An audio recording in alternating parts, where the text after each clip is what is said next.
Everybody, welcome. We are in episode 3 of The Dragon's Demand. Nate is out today, so, time to party. Time for TPK. That's right. Hey, yeah. If you TPK, I guess technically he'd be there to resurrect you next week. Yeah, right. All right. So please take a moment to like and subscribe. It goes a long way to helping us out. Thanks. Also, as Mike will tell you, comment below. All comments help the algorithm. So if you want to yell at me for any reason, go ahead. See, anything we need to talk about before we start this week's adventure? I don't think so. All good. So. All right. So we'll do. We're going to get back across the acid. Will be first order of business. Yeah, I just got to cast a fear on you, make you flee. I'm doing damage to you. That was fantastic. At the end of the rope, using the rope really helped you out. All right. So without further ado, I'm going to give you a previously, which will summarize everything that happened very briefly so far. Feel free to start from here and move on. Or if you've been following us, you can also skip the previously. There will be a time link below if you want to just jump right to the action. They're not too long, but if you already know what's going on, So previously, the party arrived in Belheim and took refuge in the Wise Piper Inn. Shortly after, the Witch Tower, which had been the remains of Castle Tula, crashed to the ground. Baroness Origina Devi tasked the group with discovering what had brought down the tower. Our heroes found a trapdoor and made their way deep into some dungeon below. During the exploration, they discovered oddly shaped daggers, a pendant of Pharasma, endless prison cells, and put together that the Witch Tower and the old Castle Tula was the site where Baron Sarvo Canticleer had met his end. Baron Sarvo had mounted a rebellion some 200 years before, only for this castle to be razed in response. Some people just take things too far, I guess. Well, Yeah, didn't start out that way. All right, deep in the dungeon, the adventurers came to an obvious torture room with a strange devil creature who asked them to shed their blood for him to tell them the secret of how to find the treasure. But Shadwick beat him to it. What's in here? I know. You did really. We talk about characters rolling well. He rolled well every time he got near a secret door. I was like, wow, okay. But Shadwick found and opened a secret door, and the devil attacked along with an animated torturer's hood. Dr. Miksi found himself on the wrong end of a torturer's implement, which was slung at him, but otherwise remained healthy. If you can call having something stuck in your shoulder healthy. I thought it was head. Yeah, I think it's stuck in his head. I don't remember. I thought it was his shoulder, but you have to go back and watch the episode or comment below if you remember if it was head or shoulders. The goblin's not dead, is healthy. Yeah.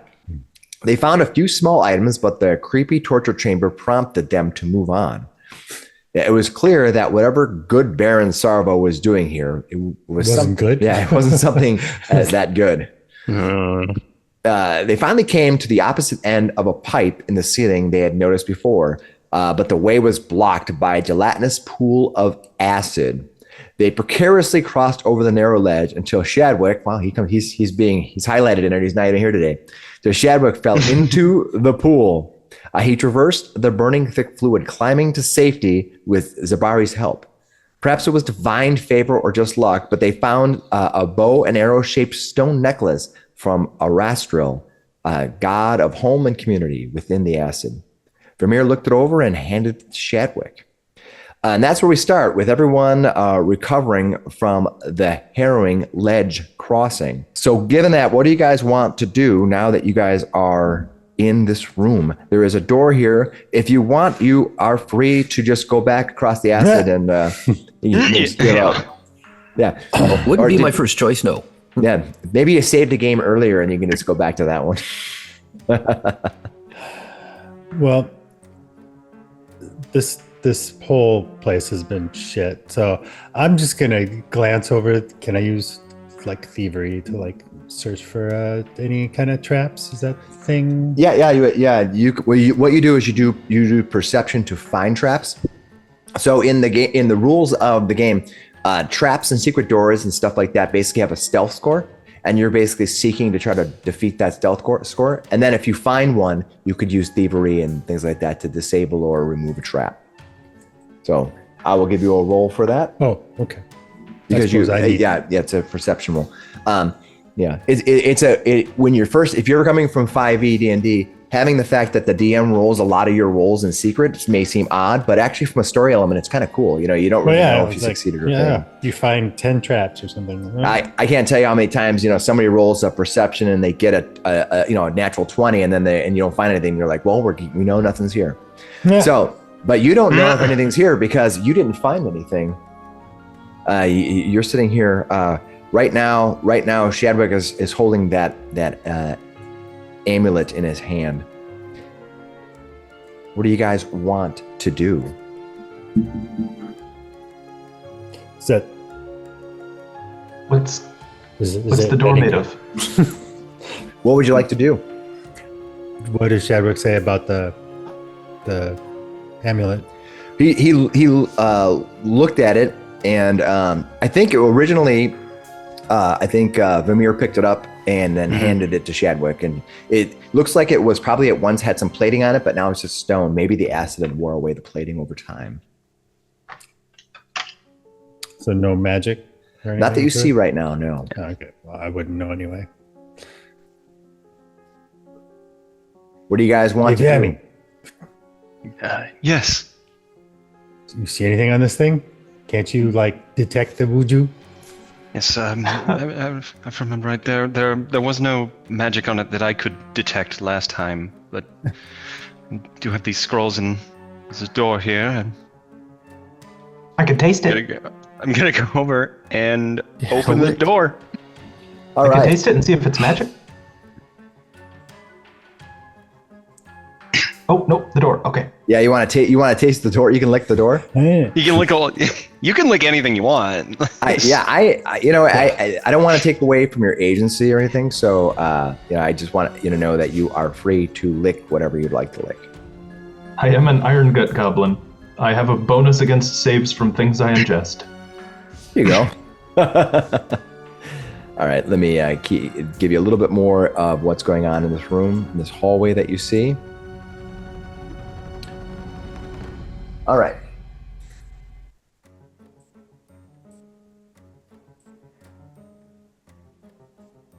All right, before you see a long hallway that ends with a plaque. The plaque has a similar emblem to the plaque you saw in the torture chamber. Yeah. It has some writing on the bottom. If you notice, it had a crow with crossed spears, I believe it was, or arrowheads. I think it's spears. What would you like to do?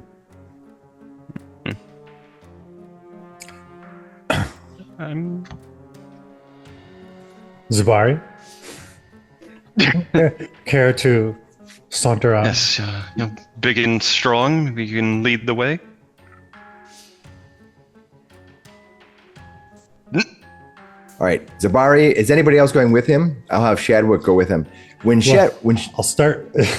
I'll start as soon as he gets to that point. All right, let's put. We're gonna put Zebari here because Zebari wouldn't go that far without Shadwick. And Vamir, you can back up a little bit because when Shadwick crosses this threshold, something happens. Oh, no. Something happens. God.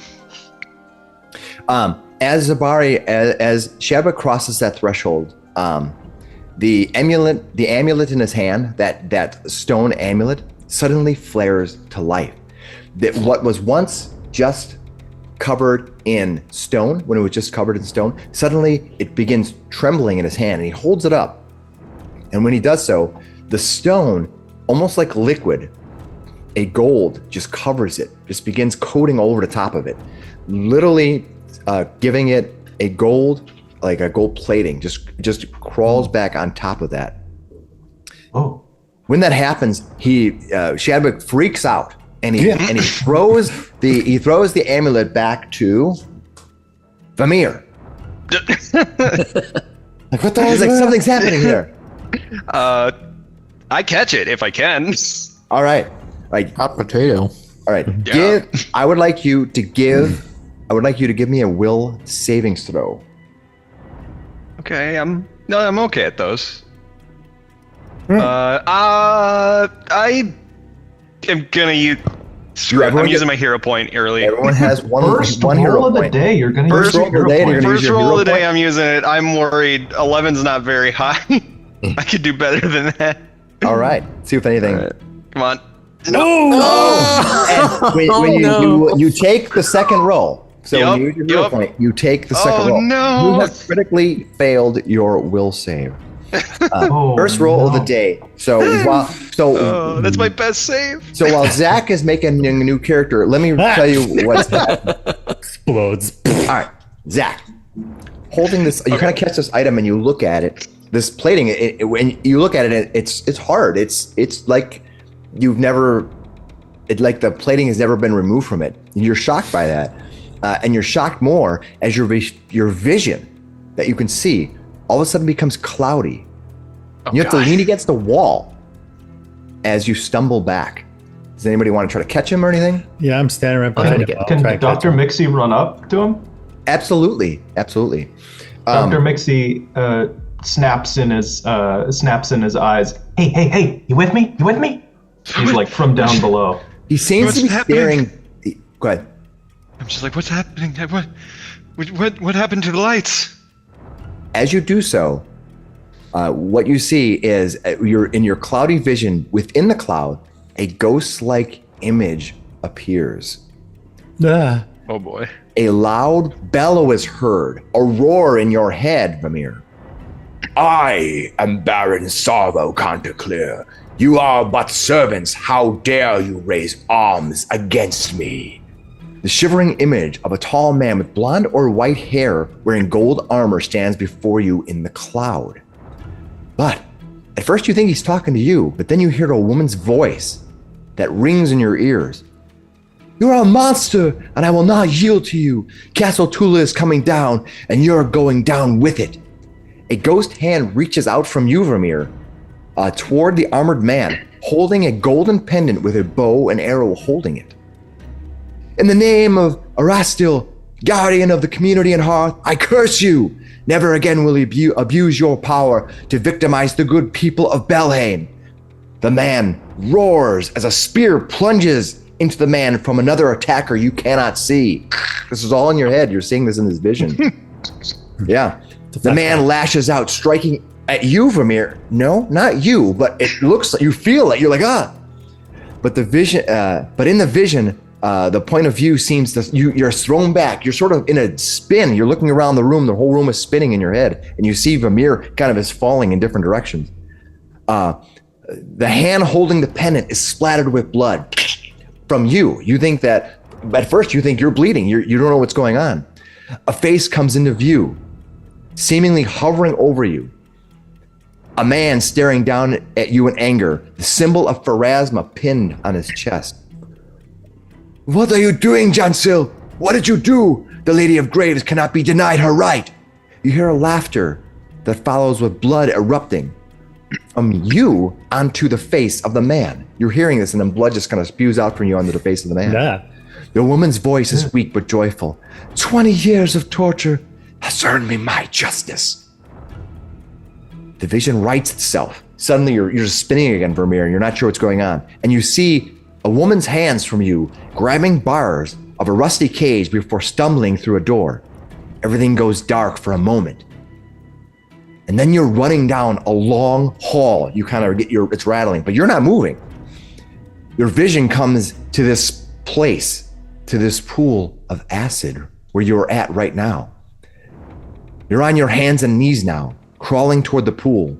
You reach up to attempt to grab the ledge, but as you try to pull yourself up, the room spins, and then you are enveloped in green ichor, and the cloud fades away. Breathing heavy, you regain your sight. The world is as it was, or is it? Is he on the floor with the party still? Yeah, you see Vermeer kind of half hunched on the against the wall, as you saw. The rest of you saw is him literally moving around, trying to catch his balance. As the world, if you ever been like using VR and everything is, and you kind of lose your balance, that's how he is. He's just sort of like you see him kind of like clutching the wall, just like grasping onto this amulet in his hand. Vamir. He's just holding there, like on the wall, like breathing heavy. Dr. Mixi's down by your feet, just like messing with a vial. He looks up at you. Oh, you're back. He pushes you aside and then like starts running down the corridor. And I think he trips and falls. Damn, he's still. Dr. Miksi runs up. He makes a what's it called? Creates a serene mutagen out of a versatile vial and feeds it to you. Oh, wait, nice. Here, take this. All right, that calms you instantly. It'll calm you down. It's cool. Shadwick asked, what happened? Miksi's such a pusher. I'm not gonna get addicted to this stuff, am I? Roll the fortitude save. Not according to the card. Okay, I'm so good at saves now. Yeah.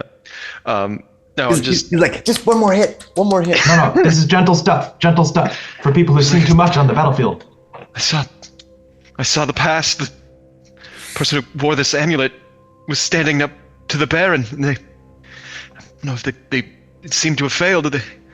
They were pushed into that acid. And he's just like in vertigo right now. He's still like his head's just spinning. When you say that, Shadwick says, "Damn it, Abadar! This is you giving me a sign. There's something foul ahead, and I feel it might send you all running back into this pool of acid. But perhaps I'm meant to protect anyone from falling into the pool.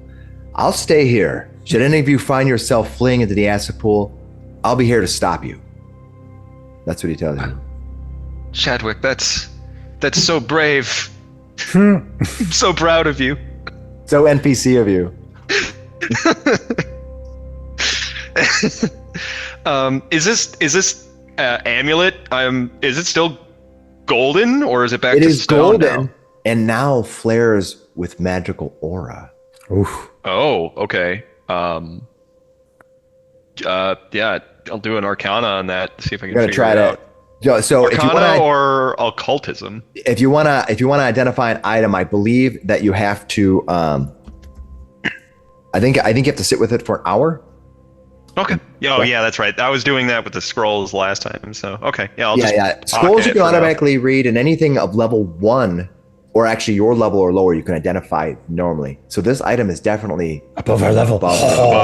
Above. I'll pocket it for now. I don't want it. I'm not going to put it on. I'm just putting it in my pocket.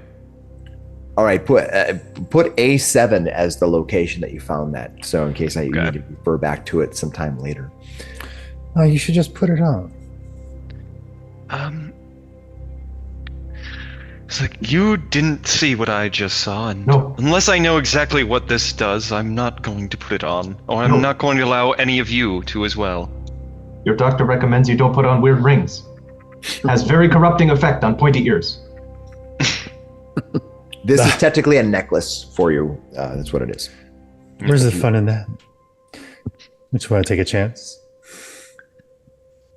The fun is staying alive for right now. We can tell by the way that they held off. He's a woman's man and he's time to talk. All right. I think I messed those words up, but it's still funny. All right. For anyone over the age of 45. Yeah. Let's both see our audience. That's true. Hey, That's if you're under 45, we love having you, and this is old school D&D kind of rules, so you're experiencing kind of like the old school game. Comment below. Let us know if you're under 45 and you're like watching this. We appreciate it. So yeah, that's great. All right. So given that, disoriented as you are, you find yourself walking down near. There is a plaque down here that has some writing on it that you kind of similar to what you saw before. You didn't investigate the writing of the other plaque, but this one is very similar. Yeah, I would want to go up, investigate more, and I'm pretty invested in this now that I had this vision. So let me draw out the area as you see it down this long hall. The hall is very long, and though you have dark vision, even then it's so far. The hall is so far that it almost disappears into the darkness just by the sheer vision, the length of the hall. I will draw out what you see. So I'm assuming Shadwick kept his lantern. I will. If Shadwick wants to give their lantern to someone else, he's welcome to it because right now, Zebari is in darkness. Mm-hmm. Does somebody want to take the lantern for Zebari? Zebari has a shield and sword, which will make it difficult for him to carry a light. Your tall man's eyes. They're so. You're a dual wielder, right, Slick? No. No. Okay. So Just single and a buckler. Shadwick has candles. Shadwick has candles, and he will light candles. They last several hours. He will light the candles here for himself if he wants. If somebody here wants to take his lantern. Slick begrudgingly takes the lantern, muttering. I think. All right. Vamir will look at you and be like, "Thank you." All right. As you look down this long hall, it extends many feet down the corridor here. About 150 feet, maybe. I'm guessing. I'll back up the map just to show that it goes deep in there, and you can see that plaque ahead of you. What would you like to do? That's a long, scary hallway. I'd like to. I'm studying this language in front of me, see if I can understand it, look at it better, or at least jot down notes to maybe later figure out what language it is.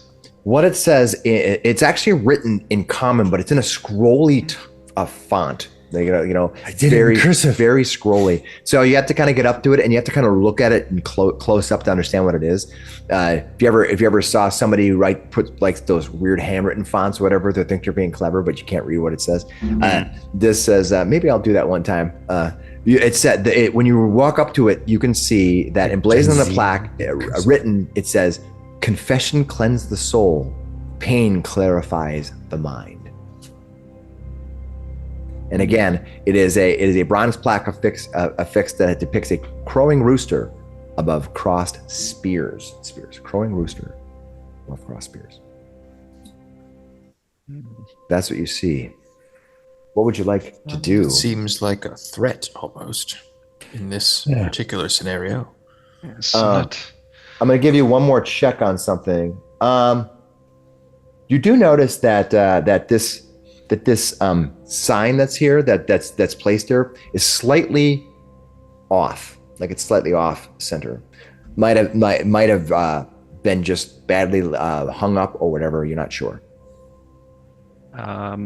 Could I do like a thievery to try and check for traps, or like move it away slowly to try not engage? That is a perception roll that I'll make, and as you perceive, you're looking around. You don't see anything. Does anybody else want to change their task for exploration to be searching now that Shadwick is not going to be doing that? I'll be searching. All right. Yeah. You got the light anyway, so not even.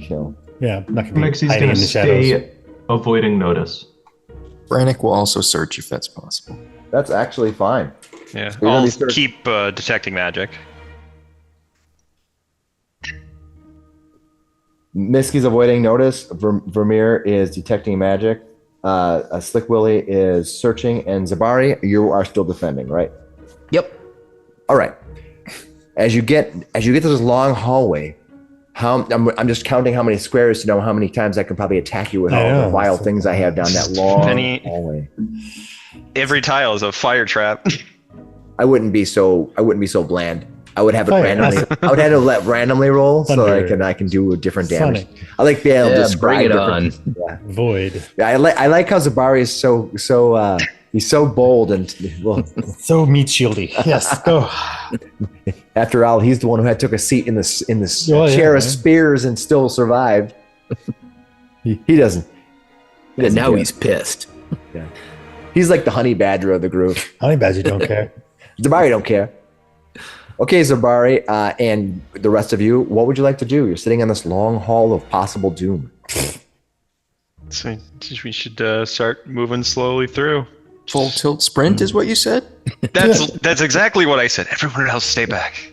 All right, so kind of, why don't you give me in this first area here, right here, give me somewhat of a marching order as you go through here, and then I'll kind of move you down to where anything might happen. How about that? That it'll be less There he goes. distracting.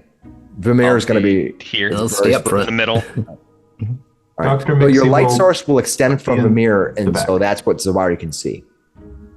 Well, Vamir's. I apologize. It's Slick Willy. So the light source. Okay, you're going to stay right behind him. Okay. All right.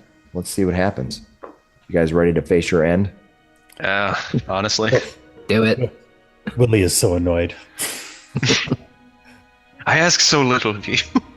All right. Move carefully, or you're doing all of your environmental checks, right, for your exploration. I'm All right. You searching. You inch your way down the long corridor, wondering if at any one moment another trap might spring.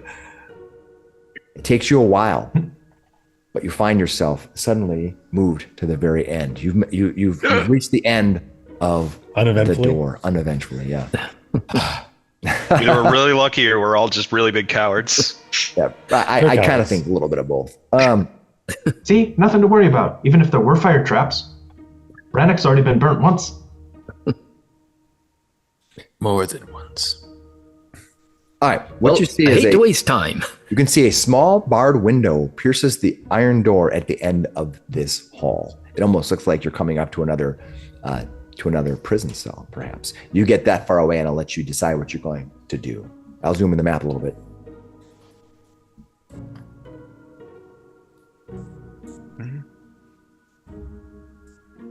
I think, Oh, Zebari. look over this door. You're going to go up and look in?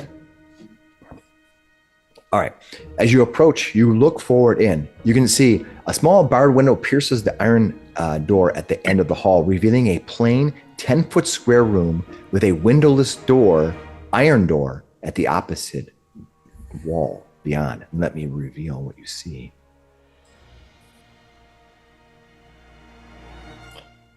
That's a kill zone. I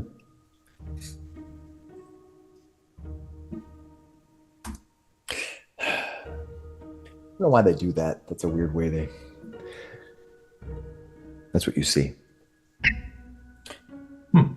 The giant X on the floor isn't ominous at all. It could be an elevator. I don't know. Yeah. I'll let you Could be decide. a what hot you're gonna tub do. 2 floors up.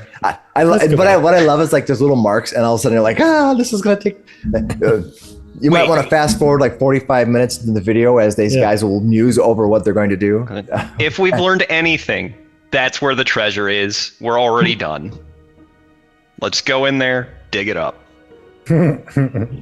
Zebari, you first. Yeah. You tall men build prisons so weird. Why not just dig a hole and throw all your bad guys in there? You can see there's a door on the other side. Oh, okay. Yes. I want to be clear on that. Okay. So open that door and I'll step in. All right, you open the door and you step in. Let me see. I want to make sure I get this correct so I don't give you misinformation. Yeah, he's still alive. All right, as you enter this room, you suddenly hear a voice booming all around you. Just him? All of us? Everybody hears Everybody, it. okay. Everybody hears Hey, it. okay. Please close the door before proceeding with the passphrase. The passphrase. What was the phrase again on the text in the back? Which Whatever that was. The one in the back corner with the... About the Baron? Yeah, about the... No, the one back here that was about, like pain and everything, or... Sure, I can't sure. remember. I say that. Yeah, that particular phrase that you saw, it said, confession cleanses the soul, pain clarifies the mind. Yeah, and I will say that. All right. You gotta close the door first. Yeah, nothing happens. It says, please close the door. And Then return. All right. so what do you guys Everybody back up. Everyone back up. Miksi sneaks in. Back up? Well, we have to go in there. Yeah, I mean, Well, then we have to like you close said, the door and then. if it's an elevator to a lower level, then No, we have to be on the inside of that closed door, though. Oh, okay. Let's do that. Hey, well, let's Miksi goes everybody in, cramp Brannok goes in. the challenge you get, Dr. got- Miksi, come on my lap. you guys can probably squeeze in now. If you I'm in there. Yeah, if you squeeze in there, you can squeeze in there. It's just gonna have, like, if you had something happen, if combat or whatever, there's just squeezing ability. There's just negatives when you're squeezing or whatever. But you're gonna all sneak in there. All right, you all sneak in there, and what are you going to do? You're gonna close the door. Yeah. All 5 of you are squeezed into that tightly woven space. You kind of cram yourselves in, and So many holes. when you hear again as the door closes, it says it says to you, please close the door. You guys close the door. It says, proceed with the passphrase. What are you going to say? I'll try that phrase again. All right. When you do so, something happens. Incorrect. I'm thinking of like Roll new characters. yeah. The ceiling. Just a buzzsaw comes through the room. So what happens as you speak the passphrase? You suddenly the ground beneath you fails, and what happens is you see a pit beneath you suddenly open up. You can see pit beneath you suddenly open up. Hold on, I did that wrong. So the pit beneath you suddenly opens up. All of you in this room begin tumbling down. You can take your reaction to grab an edge if you want. You can see a body laying at the bottom of this 10 by 10 pit. I will attempt to grab an edge. All right, to grab an edge, you need to have a hand free. You have have something a in hand both free. your hands. You have a sword and a I don't have lantern. my sword out. You don't want to have your sword out? Okay, No, that's I fair didn't- enough. All I right. didn't. No, I would. Okay, go ahead and make your grab an edge roll. Is And I that believe a- that is I think it's a reflex flave. Acrobatics. Let me Check. Let me double check. You must succeed your choice of an acrobatics check or reflex save. That would be an acrobatics check. Well, Thank you very much. So you can choose which one. Interesting. They're the same, Right. so Acrobatic save. I think I'll try the reflex save. yeah, they're the same for me. So okay, not bad. Ooh, All right. Slick Willy goblins are good at this. and Zebari, you end up tumbling down. The rest of you basically are grabbing an edge. You're clinging to a small edge as this pit trap goes away. You go, boom! Maybe Slick Willy, you kind of merge yourself in the middle, and you just kind of fall, and everyone reaches out to grab an edge. When you do so, the two of you fall into the pit, each taking 5 points of bludgeoning damage as you land prone on the bottom. Boom! As you fall to the bottom, you hit the bottom. You're kind of laying on your side prone. Everyone else kind of clinging to the edge. What are you gonna do? We'll start with the people on the edge first, and then we'll do Slick Willy and Zebari on the ground. So the rest of you above are clinging to the edge. What do you guys want to do? This floor is given away beneath you.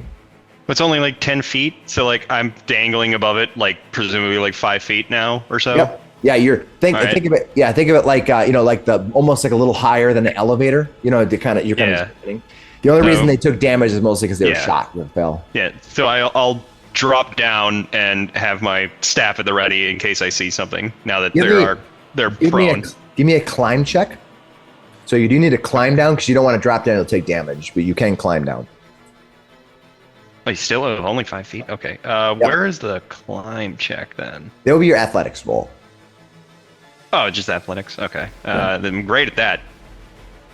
Let's do it. Oops. Come on. 4. All right, you slide. You kind of let go. You try to climb down the edge of this thing. You end up tumbling, but it says you're hanging down. You only take half damage. So you're going to take 2 points of damage. Okay. You kind of start sliding down your kind of land harsh. I don't know if you ever jumped off of like a roof. It's not that high, but if you land wrong, you can really kind of hit you. That you kind of land wrong. Okay. You take my ankle. All right. Let's go around here. What does Brannok want to do? You're hanging your little legs.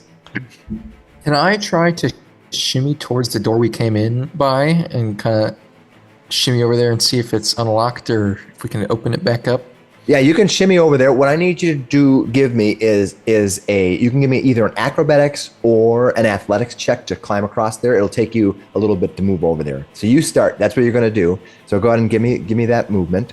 24 athletics. Yeah. And normally you'd have to make one for every time you're moving, but I'll just say you get to the edge of the door in 2 turns. You have one more action to do something. What do you want to do? I'll try the door. All right, so all I need you to do is give me one more athletics check. What you're trying to do is you're trying to pull yourself up and kind of reach up and climb the door. One more check. 25. Yeah, you end up doing it. I'm going to move some characters around just to kind of clean things up a little bit. So let's put people in here. And Brannok, you want to move yourself out, and we'll just put Slick Willy kind of right there for now. All right. So Brannok, you managed to shimmy out. You open the door and you kind of roll. You almost kind of roll out to your feet. All right. That is Brannok. Let's go to Dr. Miksi. Dr. Miksi, what do you want to do? I'm climbing out of here.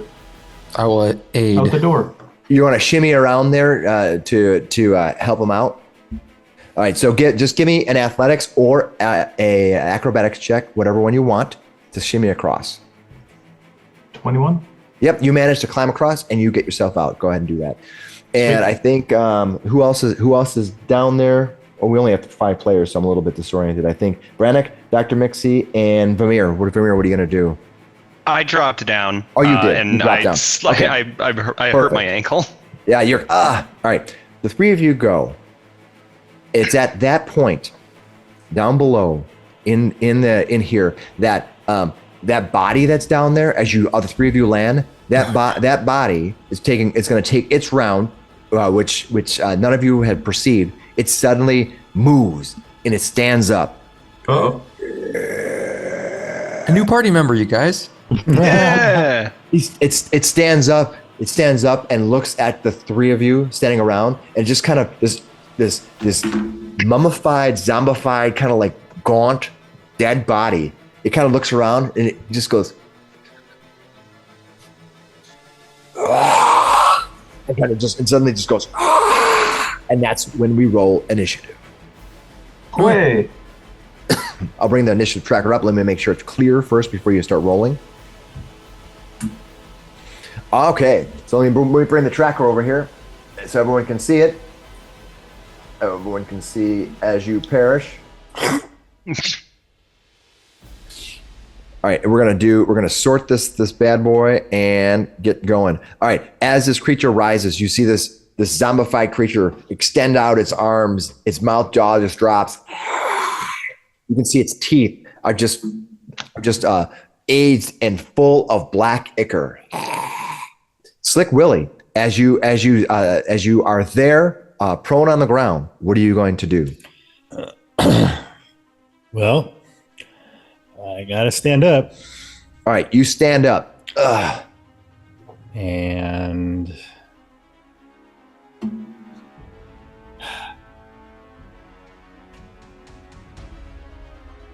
draw my sword. Draw your weapon. And I'm going to attempt to Stab at it. Intimidate this thing. All right, go for it. Give me intimidation roll.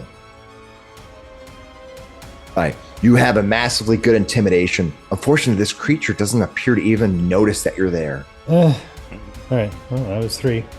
All right, that is Slick Willy. That brings us to Brannok. Brannok, standing above the door, 10 feet above. You can look down. You see this creature below you. What do you want to do? I would like to, for my first action, take out my rope. All right. And then I would like to toss it down there with my second action and kind of let people get up. And then I also want to kind of lean over and just throw one of my throwing darts down at them. All right. So do you have a throwing dart in your hand right now? I guess it's just on my person, so no, I didn't draw it. You just I'll gotta draw tell it me for what. next Yeah. round. Yeah. All right. I There's think a rope dangling. I will. I will look up the rules because I think maybe throwing darts will allow you to draw Reload and zero. throw. So I'm going to give you the attack, and we'll look it up for next time because I don't remember the rules for throwing darts. So I'm going to let you make the attack. Okay. Cool. 22 to hit. Yeah, you hit this thing right in the top of the head. Oh, for minimum damage. 1. Oh, minimum damage. That sucks, man. That is terrible. That is terrible. I got to see how many hit points this thing has. Okay, got it. Let me write it. I need to adjust their hit points. All right.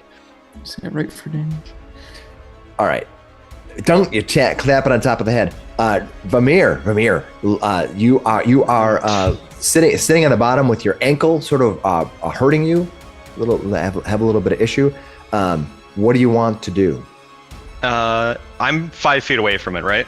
You're all basically okay. right next to each other. Then right now. I will stand up and then use ignition, and because I'm in melee range, it's 2d6s instead of 2d4s. Nice. All right, manipulating. 13 to hit. 13 to hit. You lunge forward to attack it, and you strike into it. You think these things kind of are lumbering and kind of slow. And if it matters, this is 2d6 fire damage. All right, how much damage so do you- 10 fire nice. damage. Wow, that is really good. And that is 3 turns because I had to stand up. Nice, that's awesome. All right, the zombie gets to go. There are 3 people here who can Oh, attack. actually, Alan, I was supposed to add my strength to that. I did not have that set right, so it's 5 damage instead of 1. Okay, let me add that. Adjust that. All right. Yeah, you just kind of just really thrust it in there on top of the head. All right, the zombies. Beefy little goblin. Yeah, the zombie's turn. He has the zombie literally has no idea. He's attacking whatever's in front of him. So I'm gonna do a roll. 1, 2, 3, 4, 5, 6. 1, 2, 3. This is gonna be. Oh, he's going after Vamir. Oh, the squishy character. I'm good. I'm gonna live. All right. It reaches forward you with this claw. It's like it's gonna try to claw you, and it's gonna hit armor class 20. Yeah, that'll hit even with shield. Yeah, he's gonna hit you for. Wow. He's going to hit you for, I rolled a 7 plus 4 is 11 points of bludgeoning damage. Boom. Down. Oh, jeez. All right. He hit you for 11 points of bludgeoning damage. Are you at 0 right now? I am below 0. All right. So you're at 0. Your armor class is 0. You don't go negative in this game. You go to 0, and you are now you haven't gone down, so you're now dying 1. Yeah. All right. And then he mindlessly leans down and rips flesh out of you. You become dying 2. Jesus Christ. Oh, okay. It's literally mindless. It's just going down. It's like, I got a body here. All right. That brings us to Zebari laying next to you. Zebari, as you look over in the dark, you can see that the shadow from the light that's happening in that Slick Willy has in his hands. You see your recent friend literally get clobbered once with his kind of clawed hand. It's bludgeoning damage, not claw damage. He drops, and then the creature leans down and just goes. Just starts eating your friend like he's a Vamirsicle. Okay, well, Zebari stands up All right. and attacks with the long sword, going, "Not on my watch." Go for it. Oh, 27? 27 to hit. You critically hit this thing. Critically Okay, landed. it takes- Now, here's the thing. I'll let you know. This creature is vulnerable to your slashing damage. Normally, because we're just level 1, I'm going to assume, but you can actually attack with piercing or slashing. I might ask you, but I'll just let you know for these guys that they're vulnerable to slashing because we are in level 1, and I want to, later on I might be a little bit more, So you slash into it. It's going to be vulnerable. How much damage do you end up doing? You end up doing 10 points of critical damage, but you actually end up doing 20 points of damage to it. Woo! It goes. You see, literally part of its arm just kind of gets lopped off, but it doesn't care. It wants to eat Vamir. All right, that is. You stood up. You attacked it with your sword. What else would you like to do? I'm going to try and intimidate it. Okay, go for it. It You rolled an 18 on that roll. That was awesome. Go ahead. Give me an intimidation roll, which and then you're going to try to demoralize it. So go ahead and get an intimidation roll. Slick Willy already tried that. All right, you try to intimidate. No. More than one person can try something. They're just immune from Slick Willy doing it again. Yeah. All right. Yeah. But as you roll an intimidation roll, your intimidation roll does not work. Belched. Yeah. As you do so, the creature seems to be unaffected. He almost doesn't even know you're there. It's like you're yelling at it, and it just mindlessly is just attacking this thing. Yep. All right. That's my 3 moves.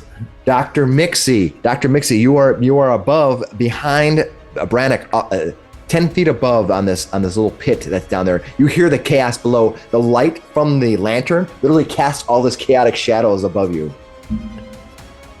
Oh, jeez. Could I see Vamir from up here? Yes, you definitely can see Vamir down here. He's down. The creature's literally over the top of him. Just he's going to have heavy cover if you're going to try to throw something at him. Just so you're aware, because he's literally on top. This creature's literally on top of him, biting him. Ah, man.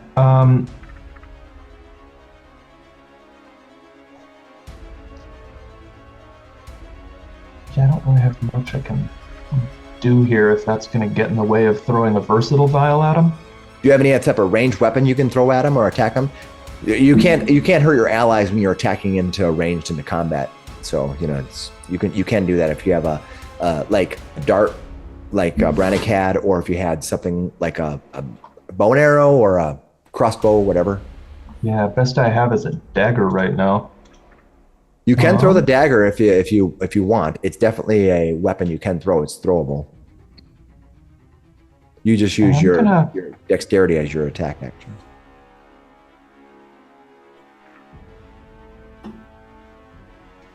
Well, I was gonna throw a healing vial at him, but maybe I'll just hang on to it for now. Could I just prepare an action to pull somebody up? Yeah, as long as the activity you can delay if you want, which will allow you to have all of your actions, but during the time of delay you don't get reactions. So if you're delaying, you don't get reactions. However, if you want to prepare, you can spend 2 actions to prepare 1 action later, and then you're basically ready to do that 1 action when it happens. So he's at the end of the turn though, at the end of the order. Yeah, but he can That's true. delay until How deep is this pit again? 10 feet. 10 feet pit. It's not that far down.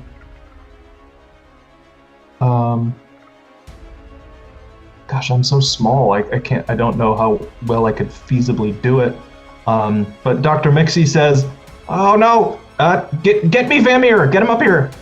And Dr. Miksi is going to, I guess, get down and prepare to. No, he'll just delay. All right, you're going to delay for now. So right now, you don't get reactions until your delay comes in or until your turn comes back again. Okay. Okay. But you can come in at any point at that point, and then we'll move your initiative to that. Okay. Yeah. Dr. Miksi is like, I'll help him up. Somebody grab him for me. All right, Slick Willy, you have your weapon in hand. What weapon are you using? Well, if I knew it would be slashing, I would just grab that new short sword. You can do that, Okay. but you didn't know that at the time. So you can also do a recall knowledge to learn those type of things. But this experience basically is helping you this time. Right. Well, I can't. I just have to attack. So are you going to switch to the short sword as an action? Yep. I'll Okay. drop the rapier and switch. Now in the new remastered rules, you can actually swap your weapons as an action. So you can put your sword away and grab one sword away and put another one out as an action. All right. As long as they are prepared in your belt, you can't pull them out of a pack or anything, but you can just swap them out. So you can swap weapons out as one action, and then you're going to attack. Yep. All right, your short sword of 23 does hit, and not just hits, but it critically hits. Yep. You slice at it with a 12 points of damage, but it is vulnerable 10 to your slashing damage, doing a total of 22 damage. Nice. Nice. When you as you slice into this creature, you see the creature's just like, and then you slice down to it, and it just kind of cuts it in half. It just goes, and then at the last moment, it looks up. Its tongue is like, and you just step on it, and the creature just goes.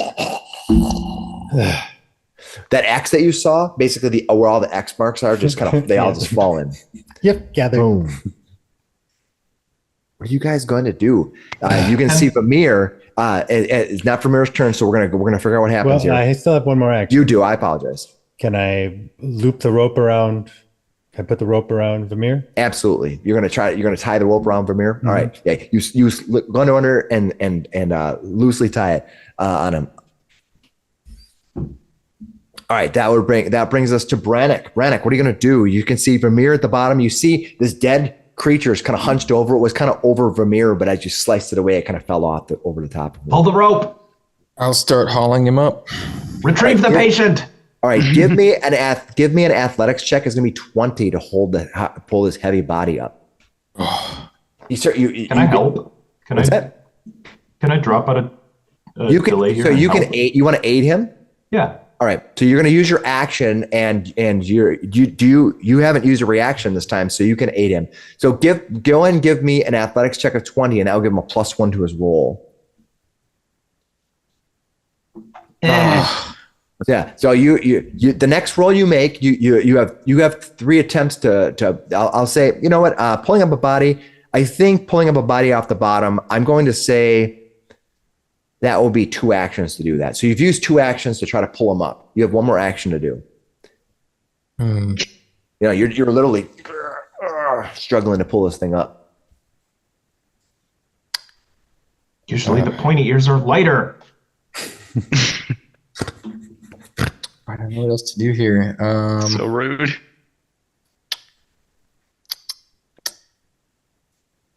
I don't know, be pushing up from the bottom there. Yeah, Zebari's tall. He can help move the weight. Yeah, he could, but he would get rolling a 17. If each of you helped, each of you a +1, that's still would be only 19. Can I use my last action to kind of like look around the area again, just make sure we're out of danger completely? You know, traps are going to keep springing. Absolutely. All of a sudden, the floor closes up, and we're like, "Oh my god!" All right, you start pulling it. One of the things you're going to notice is that this door over here that you see over here, this door over here, there is a lock in it. You might be able to open it with a lock, but the panel has the lock. Looks like the lock in it is actually covered. You think that only when you close both doors will that panel open up. Okay, that's what you see. Vamir, make me your roll. So it's a DC 12, right? DC 12 because you're yeah. Yep. All right. If I critically fail, guys, I'm dead. So let's see. Yeah. Don't critically 19. Fail. All right. Dying 1. You are now dying 1. All right. The zombie has perished. That brings us to Zebari. Zebari, what are you going to do? I'm helping to try to get Vamir up. All right. So you're gonna try to help carry him up. Yep. All right. Tell you what I want you to do is I want you to give me an athletics check. If you beat a 20, you'll be able to help him get pulled up. Okay. All right. Yeah. You're struggling right now. You got this body up here. You can climb up if you want, but you're not. But you can't basically climb up with him. You know what I mean? He's just too heavy. Yeah. Miksi says, leave it. It's clean enough down there. All right. So Gets ready to climb down. Yeah, you use one action to try to haul him up. Is there anything else you want to do? Mm-hmm. Well, if he says leave him, then I'll just lower him down gently. All right. Onto the ground. Slide down there and help him, man. All right. I'm sure we could figure out like encumbrance and all that stuff, but I'm just gonna make some calls just to make it a little bit faster. Mm-hmm. All right. Anything else you want to do with Zebari? Not at the moment, no. All right, Dr. Miksi, it is your turn. You can see that Zebari, for all of his strength, is just not able to be strong enough to actually climb up or crawl up with this body. Can I just climb down the rope then? Absolutely. I climb down the rope. Just give me a climb check. It's the DC is 5 with the rope. It's fine. Do I use an acro or an athletics? You can use athletics to climb down there. You just don't critically fail. Basically, you really no problem. You saunter down, climb down the rope. He's grumbling the whole time.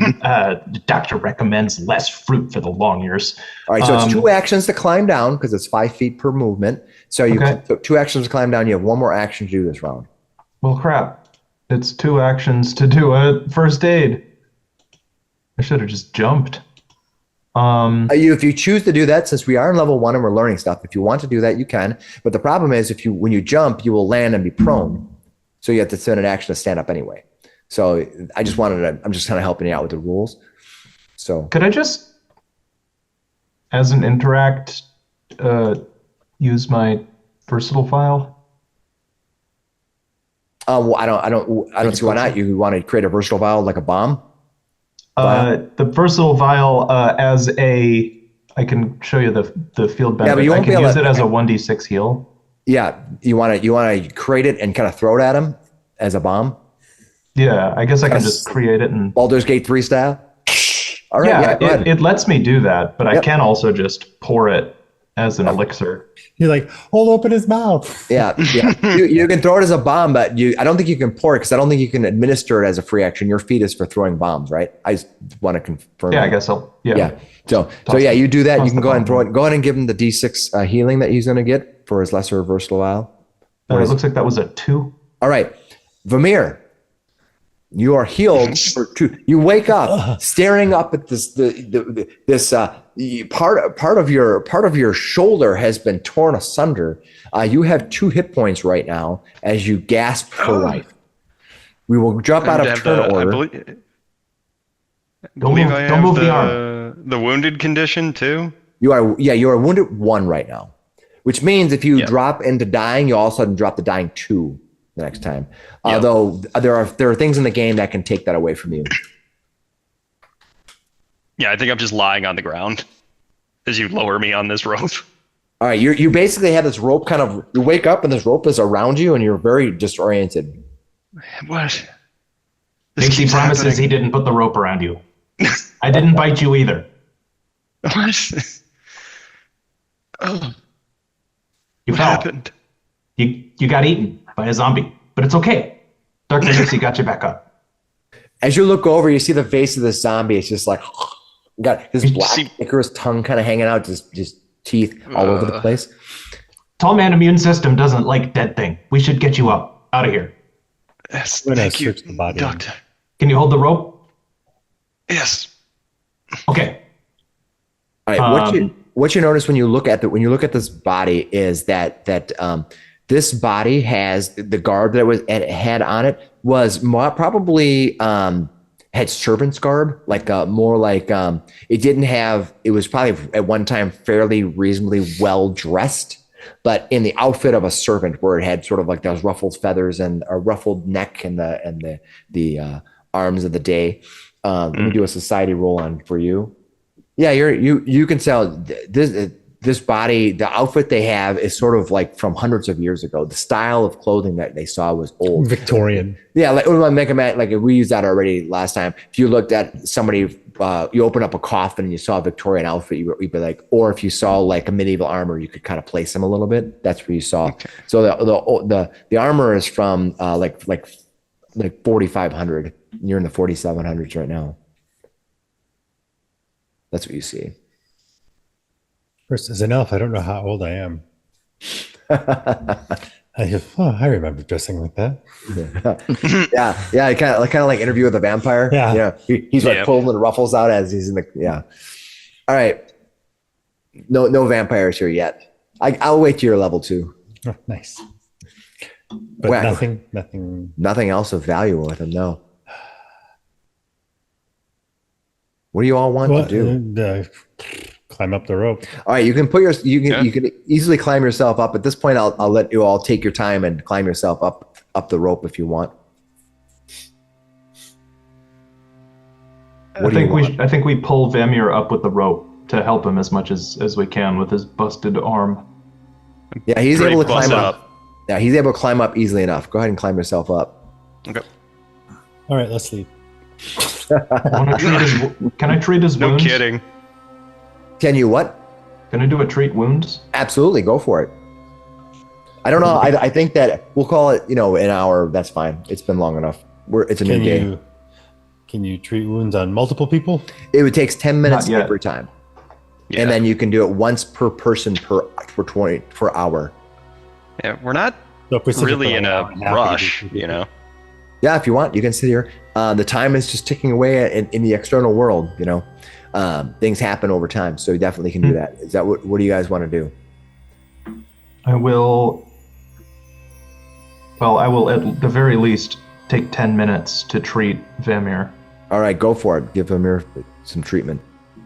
using my crafting because I'm an Oh, nice. alchemist. Nice. Not a critical 20. success, but decent. 2d8 will probably It's get pretty him up. All right. I should probably put treat wounds in the quick actions here. Yeah, it might be. Go ahead and give him the 2d8, and let's see what happens here. Oh, yeah. Nice. That's a Cool. Definitely, yeah. Your healing has been like first rate this Spot whole on. time. Yeah. It really has been. All right. So you spend You- 10 minutes doing that. Do you want to spend another 10 minutes helping out Slick Willy? He has been a little bit of a, little bit of a complainer, but hey.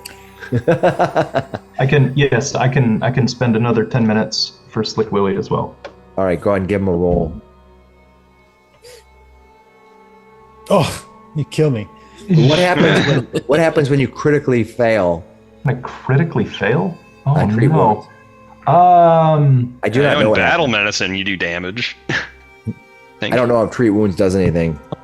Action. I have not had treat wounds fail in a long time. My last game is like we're like level 20, and it's like, what the hell? Critical failure, 1d8 damage. Oh gosh, I'm Oh. sorry about that. Oh, that's 5 damage. crap. Oh my god.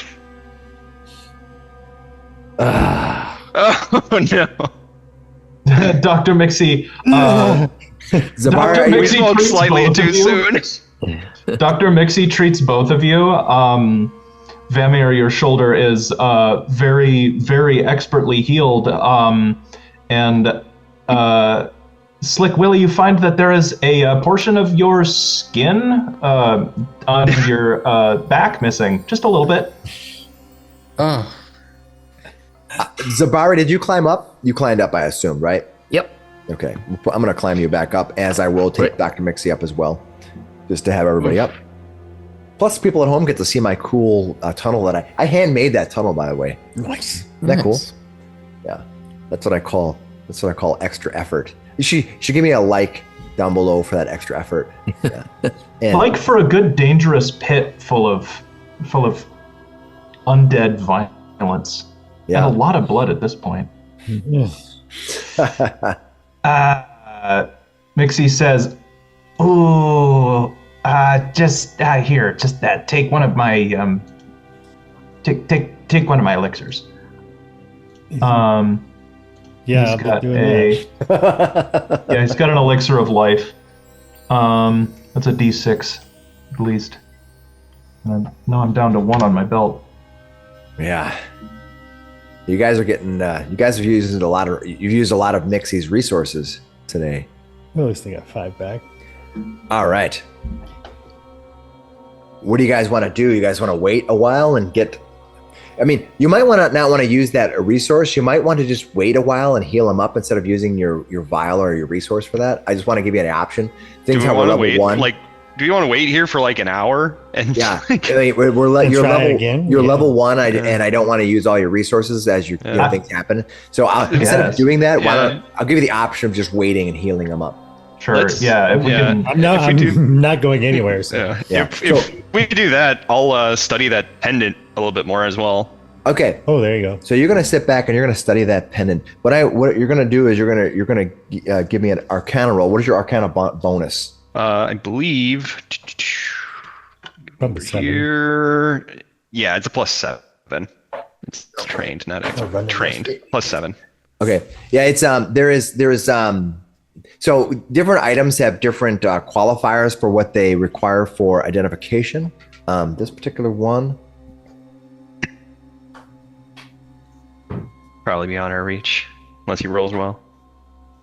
You look at it and using it. You're as you stare at it, you're wondering that you might not be able to know what this thing is quite doing. But if somebody else if you want to wait another hour, maybe somebody else can give it a try.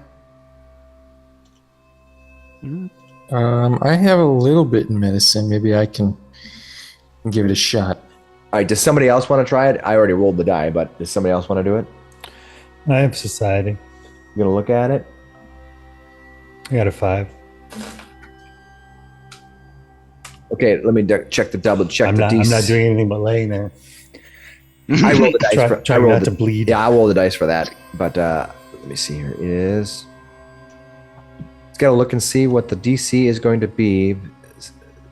Sample DCs, specific skill DC. DC by level. There you go.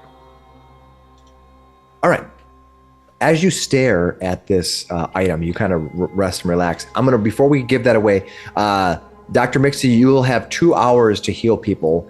So you can roll, or we can just say that they're healed up. It's your choice how you want to play it, because you have 2 rolls again with that should bring them up. Roll. You're not going to critically fail again.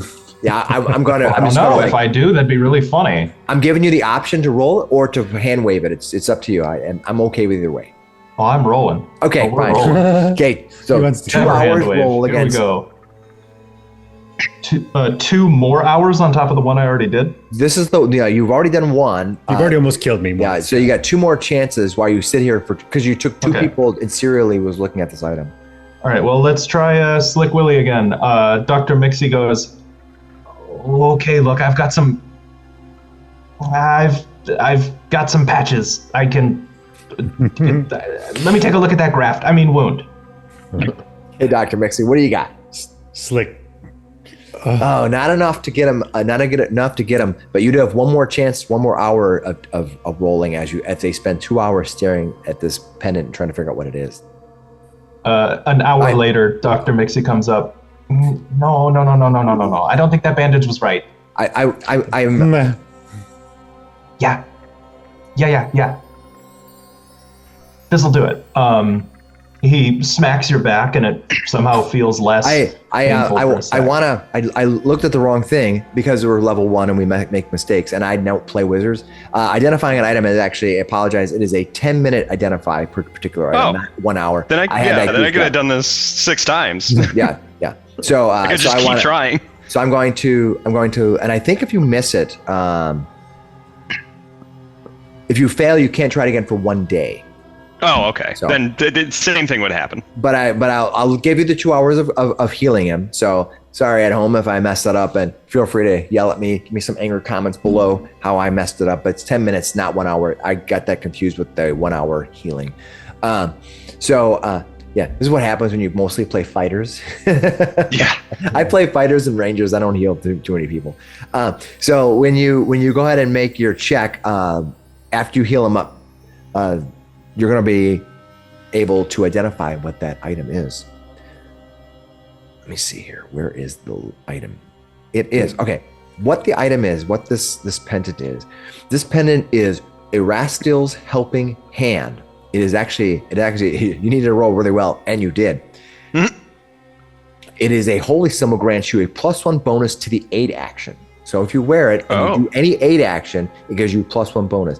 As Erastil is the deity of community, so you get a +1. However, you can also use Companion's Insight. It is a reaction that can be used once per day before an ally whom you can see and that you've known for at least 1 week rolls a savings throw, you can grant them Companion's Insight, which confers a +1 bonus to their save. So when you see somebody making a save, before they roll, you can say, I'm going to give Companion's Insight, and they get a +1 bonus to their save. You can't use this reaction on yourself, and this reaction fails if the intentions of the target go against Erastil's anathema.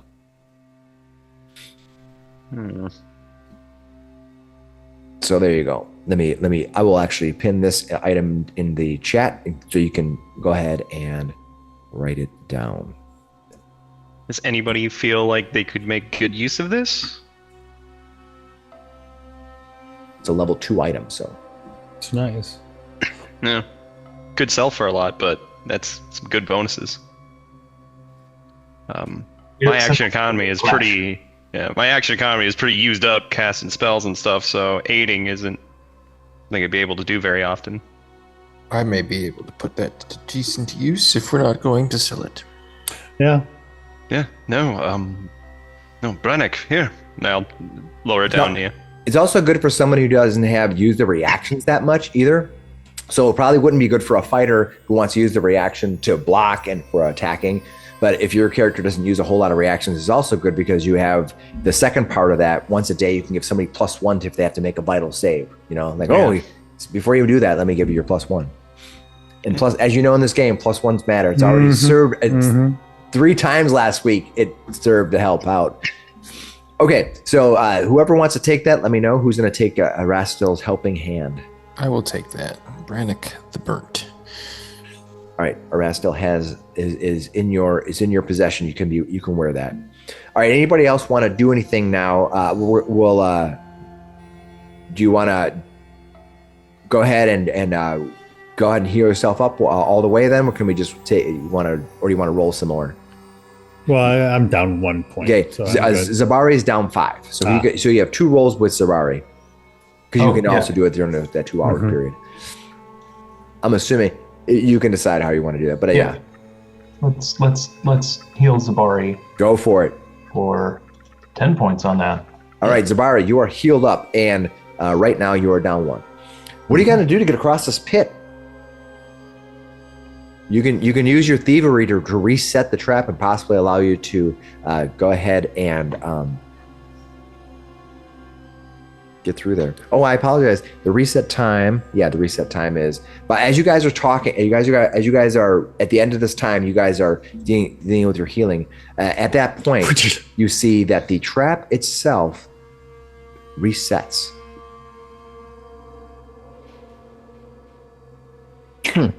He goes. Shh. Well, we at least know what the password isn't. Can I make a thievery check and try and disable the trap so it won't? I think we all have to be over there. Yeah, you can give it a try, but you think let me give you a knowledge roll on that. You think that you're gonna have to be. Yeah. Never mind. And you also think you have to be trained in thievery in order to use it against this lock. Not all locks require training. Trained in thievery. Yeah, I'm trained in thievery. I was just letting you know. Oh, okay. Yeah, I do have some training and sneaky stuff, but I don't have any tools. So. Yeah. Does this lock use the same key? You didn't bring a kit, and then Brannok will dig out of his bag. He'll pull his little thieves' tools kit out. Came with my adventuring pack. Mine did not. So I chose poorly. We haven't tried this So did mine. rusted key from A4. you did not. Give it a try. I want to try to, without triggering the doors closing and the password and all that, I want to try to jimmy the cover that's on the lock open with my thieves' tools. All right. You want to do that? You want to try to open the cover of that? I think that will take. Yeah, they'll give you a roll on it. Go ahead and give it a shot. 22 thievery. There we go. You managed to kind of you got the door's still open. You manage to kind of like mess with it, and there's that little panel that's all covering it. You kind of just get your tools in there and just slide it open a little bit. You see this kind of it wants to spring back, but you're able to pin it closed with your tools. You want to try to unlock the door. How do you want to unlock the door? Got that key. All right. Yeah. You want to go? You Dr. want to go Miksi in has there? a rusted key from A4. Yep. You slip the key in. It opens right up. Oh, Very good. Looking for a I love to see password. it. As you pull it back, you pull your tools away. That panel slides closed again. But the door. But the door is unlocked Unlocked. right now. Okay. It is Solved not the open. puzzle. It is unlocked. good key. What would you like to do? I guess I'll poke my head around the door. You're gonna open the door up. Yeah, why not? Okay. You open the door up. Let me show you what you see.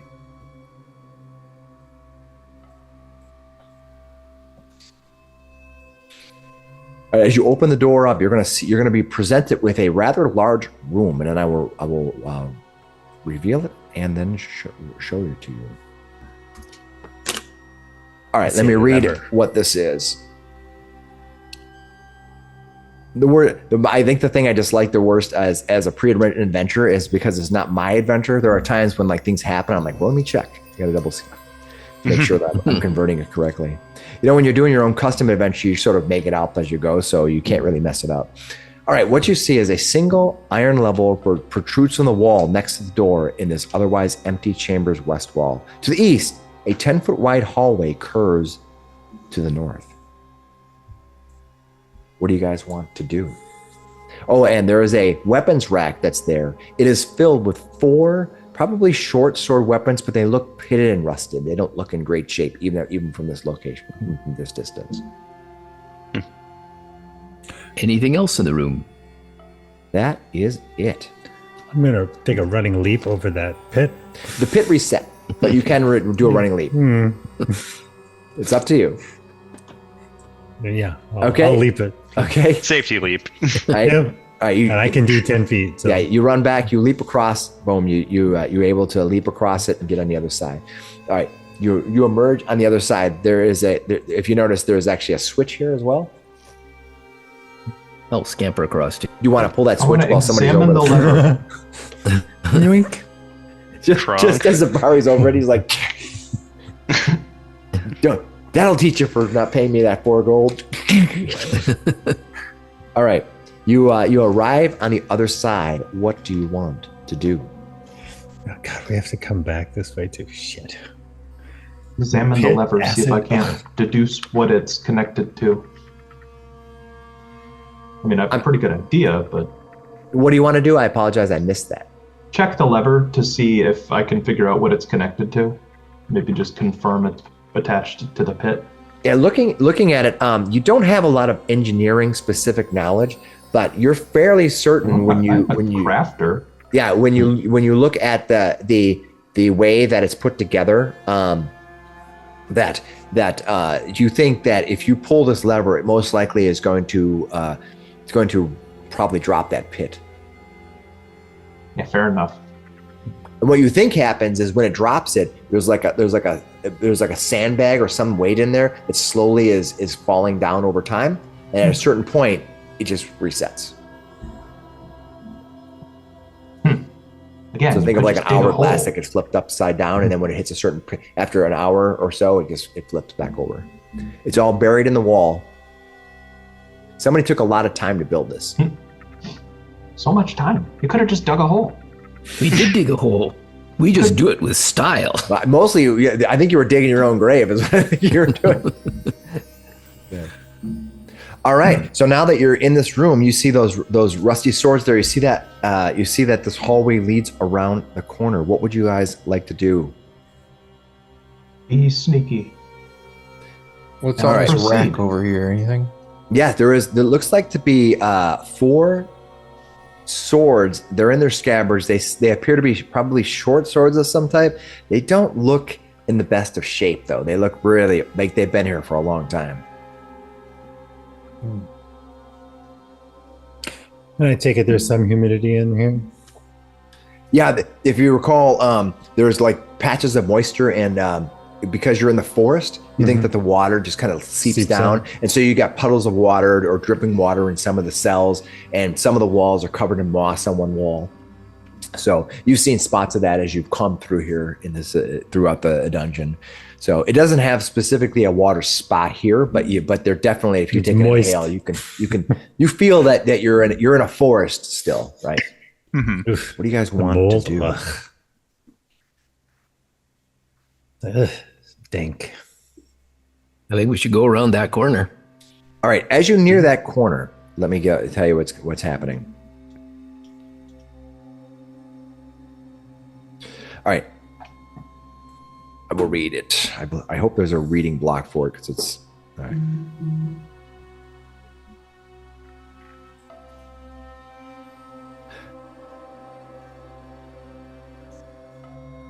All right. As you enter and start heading toward that room, suddenly a large metal construct, not in the large, but I should say that. As you go there near that corner, suddenly a construct that with 3 legs and 3 arms comes moving around the corner. Oh God! It's some kind of a clockwork creature, and it kind of almost has like a wind up thing on it, and it comes around the corner and it looks at you and it says, "Please present the crest for passage." Ooh, I will show you the creature on the map.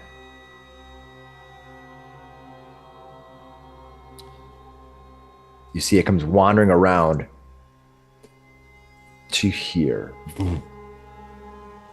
It walks around and goes, "Please present the crest to pass." How long is he going to wait? Let's see here. Do we think it's the medallion, the talisman we got? Give him the necklace thing. Brannok will walk up with it. What do you want to present to him? The helping hand talisman.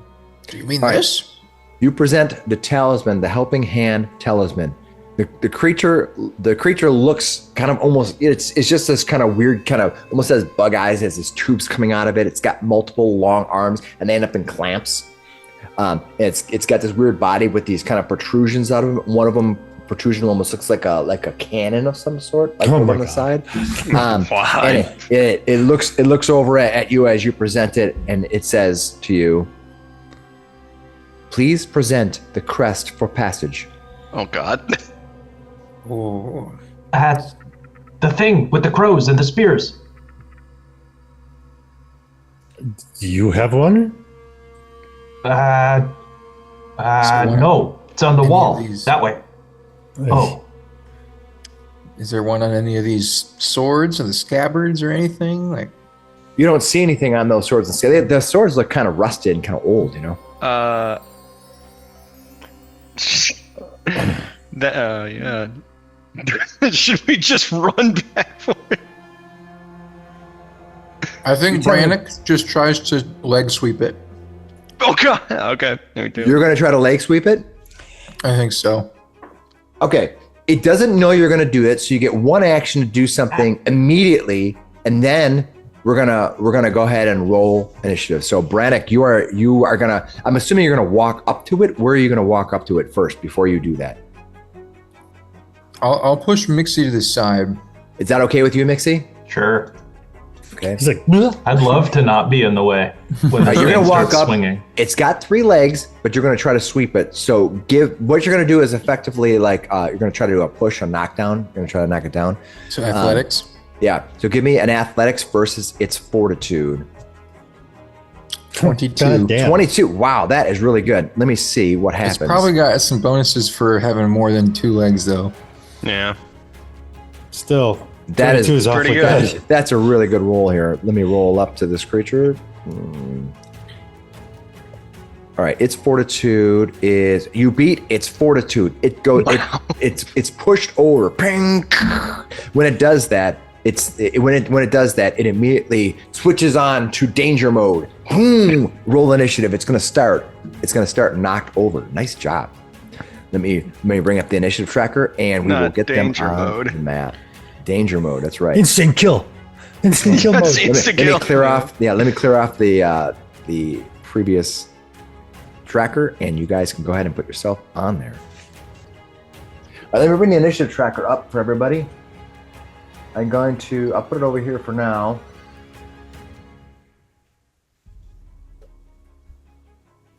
Ooh. All right, and let's reset the initiative order. Dr. Miksi, as we begin this confrontation with this machine that is demanding that you show whatever it tells you to do. He wanted you to please present the crest for passage. It is your turn, Dr. Miksi. What are you going to do? Yikes, that thing's really scary. It repeated its query. It repeated, please present the crest, or when it went danger mode, did it? It did, and then it went, and then you tripped it over, and you see it was like, you kind of like everything sort of changed on the creature. You think that it hasn't taken any actions since then? It hasn't taken any actions yet. What do you want to do? Okay. Well, get away from it. I'm going to move to the back of the room here, where I can try to get a good look at it. Would I be able to try to check this thing for like weak points or something? Absolutely. You want to do a recall knowledge? crafting. You want to do a recall knowledge on this thing? Yeah. Okay. All right. What you know about it? You actually succeeded. This thing is called a Clockwork Servant. Oh, he calls her. Secret. And it, as a clockwork creature, it has many clockwork type immunities. Is there something specific you might want to know about? How to destroy it. If it has any weaknesses, or Yeah, yeah, if it is immune to physical or not, I guess. it has one weakness that you want to know about it is it has a minor weakness to electricity. Oh, good. So it has a weakness electricity 3. So every time you do electrical damage, it does another 3 more. Cool. I guess I'm gonna. Well, heck, I'm gonna move again. I'm gonna move over here. And then I'm gonna shout out, "Zap it! Zap it! These guys have lightning in them. Zap it!" All right, that's your 3 actions? All right. Yeah. Ooh. He looks to Vamir. Pointy ears. Can you zap it? All right. Yes, possibly. The Clockwork Servant stands. All right, it stands up. Let's see what fierce things it's going to do. I don't think it can do its cool thing, because that is a 3 action thing. So instead, it's going to. Yeah, it's going to make its first attack at Brannok. Ooh, I rolled a 17 plus 11. He's going to hit 28 armor class. Oh my god. I think he critically hits you, right? Did he critically hit you? That meets the Yeah. 10 over. So he's going to hit 5, 7. He's going to hit you for 14 points of damage, Oh my god. and he pushes you 10 feet. Jeez. Yeah, pushes We his need to corpse. leave. He's going to push you 10 feet. Boom. I think you get an athletics check against that. You get an athletics check against it automatically being pushed. Against the push. Yeah. 12. You have to. He has to beat your fortitude. Oh, I see. I rolled 11 plus my. So a 22. It's only 7 right now. So yeah, he pushes you. Boom. All right. So he stood up. He did that, and then he gets a free push, which is his other action. That brings us to Slick Willy. Slick Willy, what are you gonna do? Going to, well, let's. I'm going to move, and I'm going to draw that short sword as part of the move and tumble through him. All right, go ahead and make your tumble through, and and give me your check. And you're defeating what? His athletics? His reflex. His reflex? His reflex is 19, so yes, got you 21. Beat it. So Put yourself on the other side. get over there. No. And I have panache. Panache. And I'm gonna try with since I'm using the short sword. It's versatile. I will try piercing first. All right, try to stab him with some piercing damage. Yep. Go for it. And I will make a finisher attack. Go for it.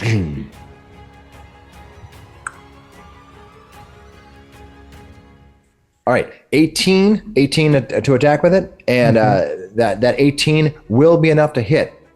All right. So 4 plus I get 2d6, I think. 2d6. Okay, do 2d6.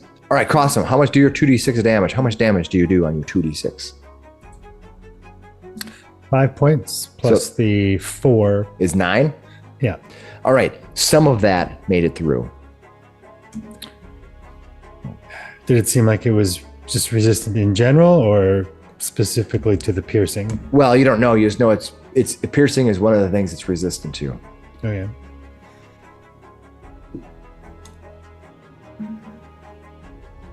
Okay, so you did some damage to it. Tink. So that what else you gonna do? You jumbled through. You got panache. You finished him off. Your panache is gone. And I will raise my buckler. Shing, your buckler goes up. All right, Vamir, what are you gonna do? So it just says electric arc. 2 enemy. The leap from one target to another. Do I have to target another thing, or can Nope, I just you target do not. one thing? You can do one Okay. thing. Yeah. Okay. So then I'm just gonna attack it with the electric arc. Basic reflex saving throw of 17. Okay. I probably failed. Let me double check. I don't think he critically failed though. Reflex. I rolled a. Oh, not that. I rolled a 16, so I failed. Okay, so shoot. 4 points of damage. All right, but you do additional. yeah, you do an additional 3 on top of that, so you do 7. Okay, so 7 points of damage. All right, you hit it for 7 more. You do a 2 points of that. What else are you gonna do?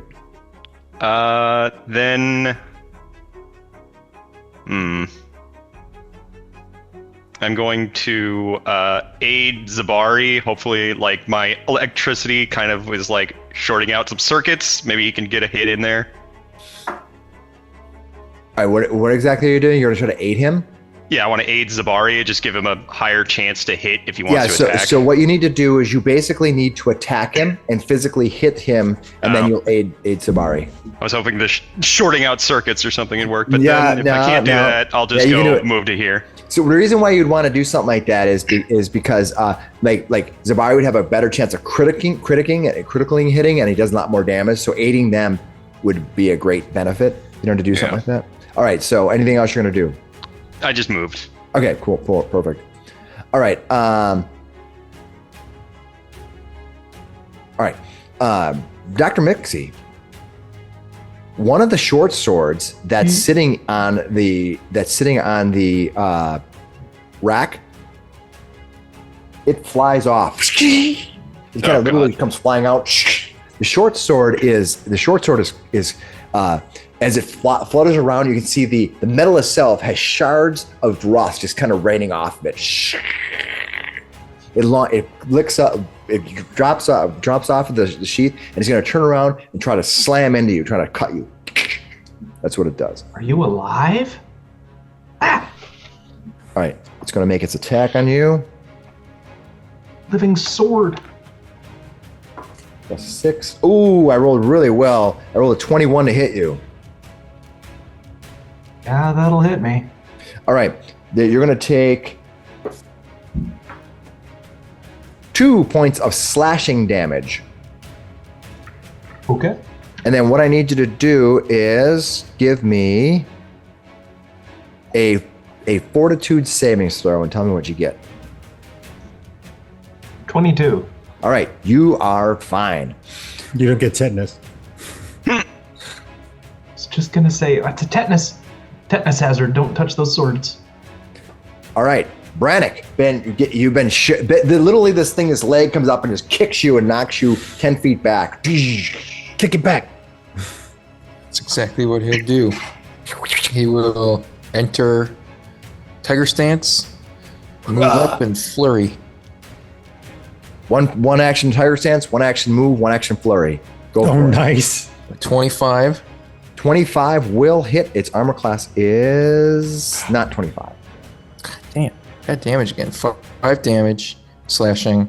Slashing damage? All right, you think that you're doing slashing damage? Yeah. Okay. As you do slashing damage, you think your 5 damage you did is greatly reduced.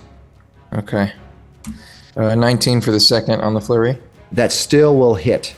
Sweet. 11 slashing.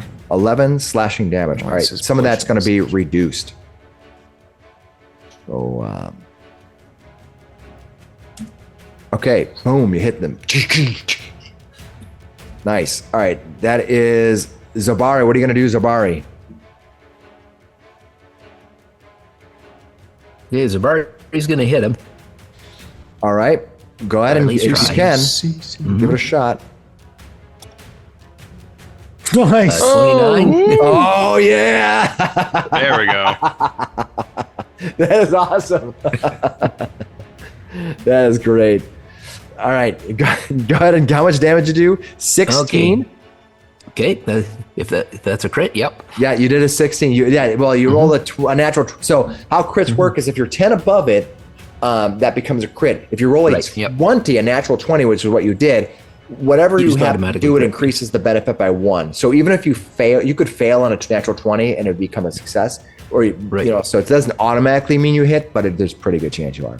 All right, so you critically hit. You're going to do 16 points of damage to it, but it's reduced because by a few. So that still knocks him down a bit. More than a bit. All right. That's a palpable hit. Next up, after one attack. action. What else are you going to do? You stood up. Your shield isn't raised or anything, but you are definitely standing. Okay. You are standing right next to him. What's that? I want to try and push it down. Oh, nice. Okay, go ahead and give it an athletics check, and you have to try to defeat its fortitude. Okay. 15, I don't think will work. Okay. Yeah. You did not. Okay. Gave it and Matt, by the way, your athletics check, because it's the second attack, is at -5. Okay. A pushing attack is an athletics check. It's an attack. Right. So what are you going to do for your third thing? I'm going to raise my shield. Got it. Next up.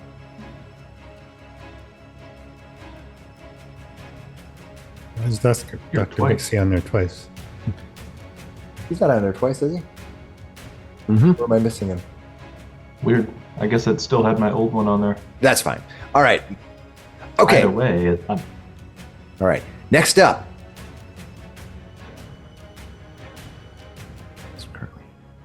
All right. Next up. Well, immediately following that, what happens is another one of these swords comes flying off of the rack. It's gonna move, and it's gonna make its move here. 5, 10, 15 to here. No. And it's going to make its attack on Vamir. Ooh, it looks yummy. Yeah. All right, the attack on you. Natural 20. Oh no. Critical hit on you. Boy. You're gonna If this puts me down, I go to dying 3, I think. No, you're only dying. You got I'm your wounded, right? You were or wounded. no, is it wounded. fixed? dying resets. Yeah, Okay. you're wounded. Your wounded is reset when you get treat wounds, right? Okay. Yeah, so you're actually Well, the fine. worst that happens, I'll go to dying 2. Yeah. All right, so if he critically hits you, you can go to dying 2. All right, so when he hits you, this sword does. It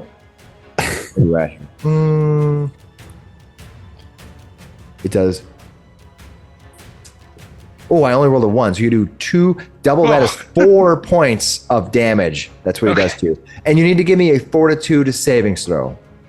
Okay. Damn. 20. Nice. All right, you made it. No problem. Good job. All right.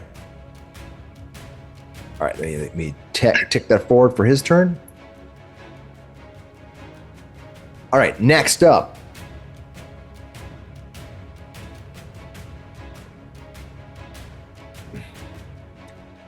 Next up is, nope, not quite yet. Another sword? Oh, no. The sword appears as it comes flying off the rack. And Brannok, you're going to be the one targeted next. It's going to try to attack you. Man. So it basically stands up, it moves to attack. Oh, he doesn't have to move. He's actually right next to you. He's going to hit armor class. I rolled a 11 plus, what's their bonus to hit? Plus 6. So I rolled 17. Nope. Yeah, ping. Defeat your 17. In this case, I think he's going to go ahead and make, can he do that as an actual attack? Is that considered? It is. So he's going to make a new action. He takes, as he slashes this flying sword is flying around. It basically jabs down at your feet. That's what it's going to do. Oh. And I am going to try to defeat your acrobatics. It might be impossible, but I'm going to give it a shot anyway. I missed. Acrobatics? I'm sorry, your reflex. So he tries to beat your reflex. He's unable to do it. He's doing an action against your reflex, but he's unable to do it. All right, that brings us to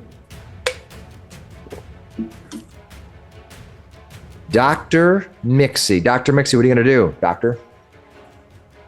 What do you have going on? You have these flying swords come flying out of there.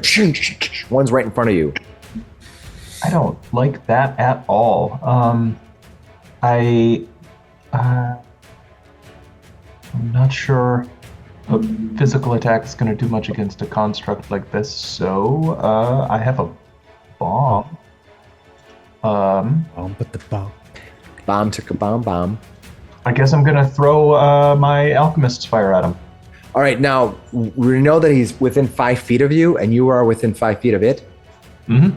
One point just splash damage. I'm just letting you know, as will the other Goblins. Yeah.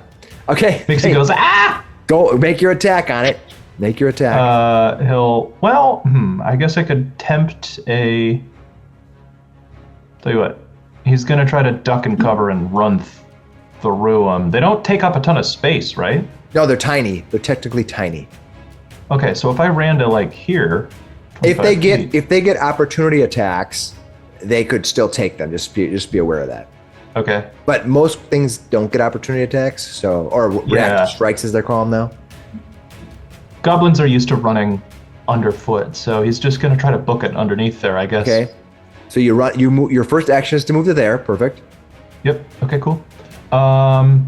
Then in that case, I can use a quick bomber to Alchemist's fire this guy. Absolutely. The topmost one, and see if I can catch his buddy in the splash. That is a 21 to hit with my bomb throw. All right. Their armor class is you hit it, but not critically. Okay. It splashes. It does. It explodes. It does full 8 damage of fire. Nice. And the guy down here is getting 1 fire damage. And I guess this guy is now on fire if he can be, which I'm kind of doubting it. All right, the one who you splashed, I gotta remember how this works here. Serve it up like a pitch. It swings at it. All right, the one below it, it's the weapon that the sword itself has a hardness factors to it. You splash it for 1 point of damage, it does nothing. The other one's gonna take about half of the damage that you gave it.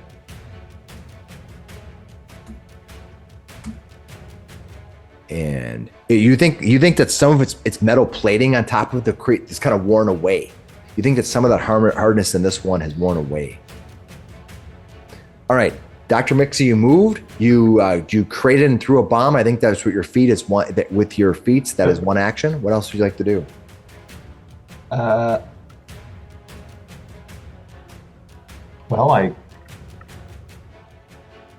What type of recall knowledge would it be to learn the weakness of these guys? Sure. You look at it.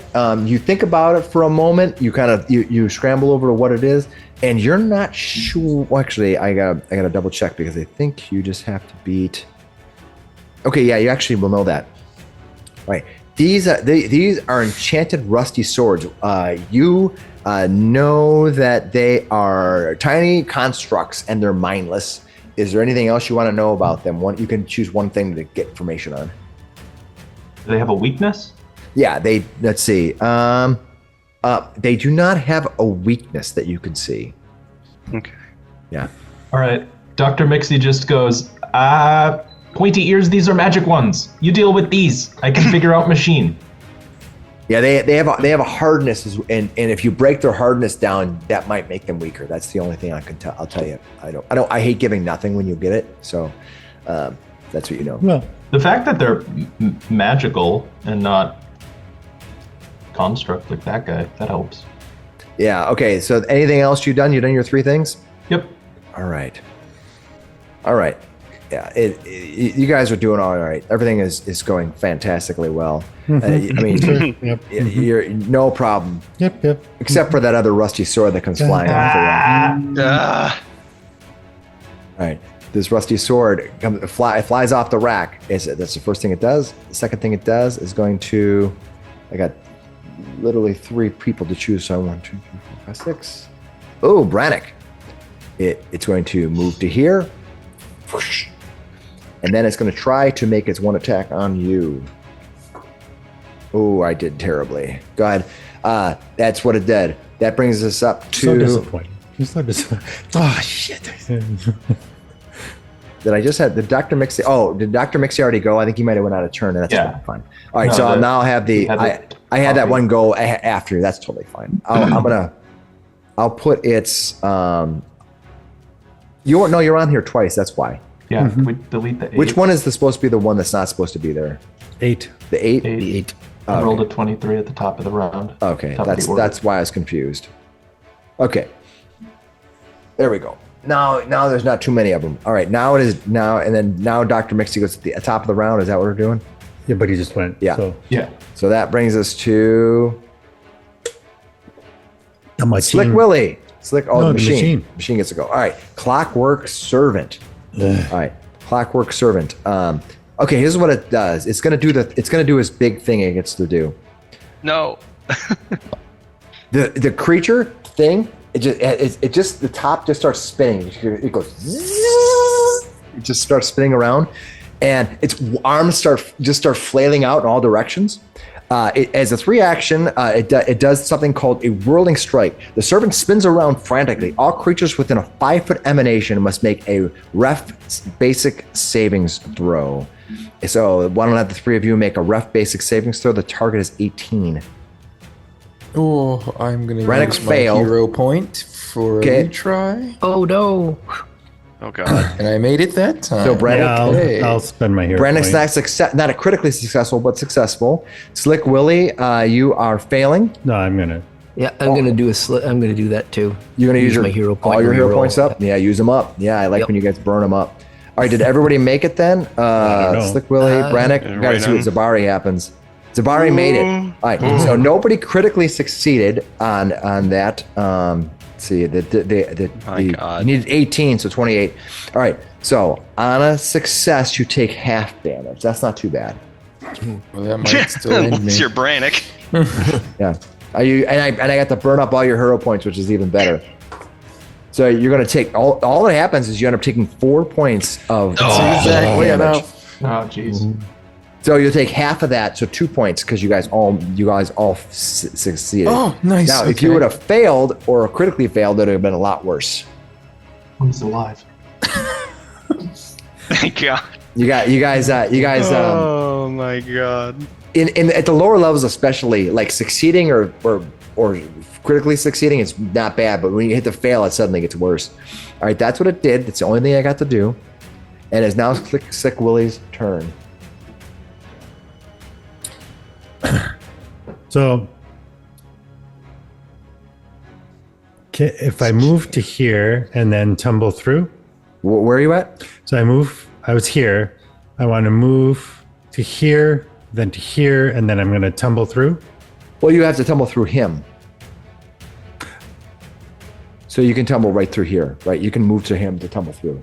And you have to make your check, and if you make But it, you... can I move? Can I like come around like to this side and then, you know what I'm saying? And then I have 35 movement. Absolutely, you can move. If that's you want to run around him? But basically run around. Okay, go ahead and make your move. Get my panache. Okay. It's like running around. So what's the first thing you want to do?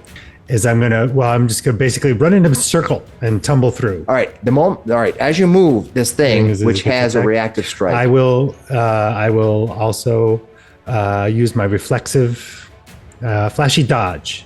Okay. Which raises my armor class by 2. All right. So I have to attack you, but I have to do it with your armor class 2 higher. Perfect. All right. And I had raised my. You did have your Rager shield. You're fine. No, well, at the beginning of your... No, it's not your... Yeah, it's your turn. So at the beginning of your turn, your shield is no longer raised. It's not my... Oh, it is my turn. Yeah. Okay. Yep. So you move, your shield is not raised. Ooh, I rolled a 19 plus... Well, I think it's going to be bad.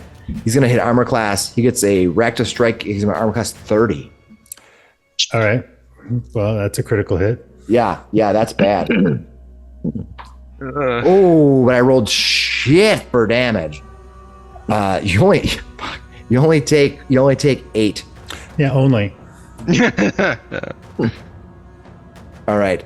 You take 8 damage as you kind of run around it. So go ahead and make your move to where you run to. If a critical, don't I not move? You do not. No, I think that only works for manipulate actions. I think you need a feat to stop people from moving. That's the standstill feat. Yeah. So, but if you're casting a spell, he gets stopped that. So you can move. All right. Yeah. I'll take my acrobatics thing. So first move to where you move to for your first move. It's basically a circle. I wind up right where I am. Okay. And then I will attack, and I will use a finisher on it. I hit. Well, don't you have to tumble? You want to tumble through or gain panache, right? I did. I rolled a 23. Okay, I see. You want to do. Okay, that's totally fine. Right. Go for it. So then I'm going to attack. All right, make your attack with your panache all enabled. Yeah. And I did slashing, so I did piercing, and I know slashing. Okay, it doesn't matter. Okay. I miss. Oh. But All right. I will raise your shield. My buckler. Okay. Got it. Yeah, I was a little confused on the running around in circles, but now I understand. Okay. So, dang it! I wish you wouldn't have missed. All right, that brings us to Vamir. Vamir, what are you gonna do? I'm going to move to here and then do an electric arc at this one and that one. Nice. So reflex saving throw of 17. All right, let me see what they have going on here. First one is going to... Did they make it? Oh my goodness. I did have a positive. Oh my god. They made it. Hold on, wrong one. Let me go down here. Where's the reflex? Oh, they made... The first one made it. The second one... They both make it. It's basic fortitude save, right? Yep. Basic so they both take save. 1 damage. 1 damage. All right. They need. I rolled a 1 and a 2. All right. This one, this one above you takes 1 point of damage. This one here takes 1 point of damage. This one here takes nothing. Yep. You think that they have a hardness about them, and if you don't defeat the hardness, none of the damage goes through. Yep. It's probably not very big hardness, but if you're only doing 1 or 2 points of damage. All right, that is their turn. Now this rusty sword. This rusty sword is a little bit pissed right now. It actually has no mind. So it's going to attack 1, 2, 3, 4, 5, 6. 1, 2, 3. Oh, I could have wrote this as a novel here. This thing's going to run over to attack Vamir. All right. It doesn't get upset, but apparently it really likes to attack you. It doesn't have a mind, but yeah. All right. So now it tries to attack you, and it failed to hit you. But it's going to actually try to thrust his sword down, which is still considered an attack. So he has to do that way. 15 versus your reflex. What is your reflex? +5. So I hit it, right? Yeah. Yeah. Okay. So here's what happens when he jabs at your feet. You dance around to jump away from getting attacked, and he moves you to here. Okay. He does a repositioning slash, so basically stabbing down and basically forcing you to move in that position. That brings us to Brannok. Okay. Brannok will, with these swords kind of swinging around him, he's just going to kind of reach out and do 2 kind of attacks toward him with his flurry. What are you attacking?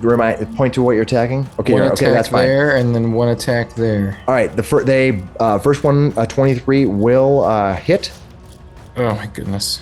Always with the low damage. You did 5 damage. 5, All right, you 5. think that a little bit of that damage got through? And then a 19 for this one. Yep, that will hit. Oh Another my 5 God. damage. Jesus. Well, let's be fair here. Zebari like crits every other round, and Brannok can't. Okay, you did another little point of damage to that one. Do I have these things programmed right? What's going on? Yeah, have a die roll. Yeah, it is a die roll. It says there. Roll 1d8 plus ability. Yeah, so it's a d8, and you roll a 1. Damn. All right, that's 1 action, 2 attacks, 2 multiple attack penalties. What do you want to do as your second and third action? You're at penalty minus 10 now for anything else. Yeah, so I'm going to. But he's already reacted to swing at Slick Willy, right? He may have multiple. I don't think that's very common, so I'm going to try to get away. Okay. 10, 15, 20, 25. Hold on. No, go ahead and move. Okay. Yeah, you move over there. That's fine. And then I'll try to. I don't think I got much else in my toolkit right now. No, I don't have any fun little items. I will draw. I'll drop. You know what I'll do? I have to. This isn't free yet, so I'll drop my stance because the slashing is not helping. Okay. All right, then you drop your stance. That brings us to Zebari. Zebari, you're standing there. You critically hit this thing before. You're devastating. It literally has part of its shell is cracked open. Just you see this clockwork things inside all broken apart. One of the tines is just broken apart, and you see this one part going. It can't complete the cycle. What do you want to do, Zebari, as it's been devastated by you once before? Okay, we're gonna try it again. 21. Armor class 21 will hit. You strike into this thing. What happens when you destroy this thing? Oh, thank God. What? Thank God. Okay, it just slashes right into the exposed gearworks there, and everything just sort of jams up, and then the thing just the thing just starts to shiver and smoke, and then falls to bits. Now it gets to explode. No, I'm teasing. All right, that was your first action. What else do you want to do? Okay. I will move over to here and take a swing at that sword. So it's a move and then and that second attack number 2. Right. Mm-hmm. Okay, longsword number 2. Oh, 6 was a little short. You kind of these things are tiny and they seem like they're little. They don't move very far, but they. It's a small moving object. You don't think that it can travel very far, its distance, but it's just darting around. All right. That is Zebari. That brings us to Rusty Sword gets to go. All right. This Rusty Sword. It's standing next to Zebari, and that's the one he's going to attack. Zebari. I'm gonna hit you. I rolled an 18 plus 6. That is it? Yep. I'm sorry. Vamir. My mistake. I said the wrong name. Vamir. 16. What was the total? 18 plus 6. 24. Oh, just a hair shy of a crit. Okay, good.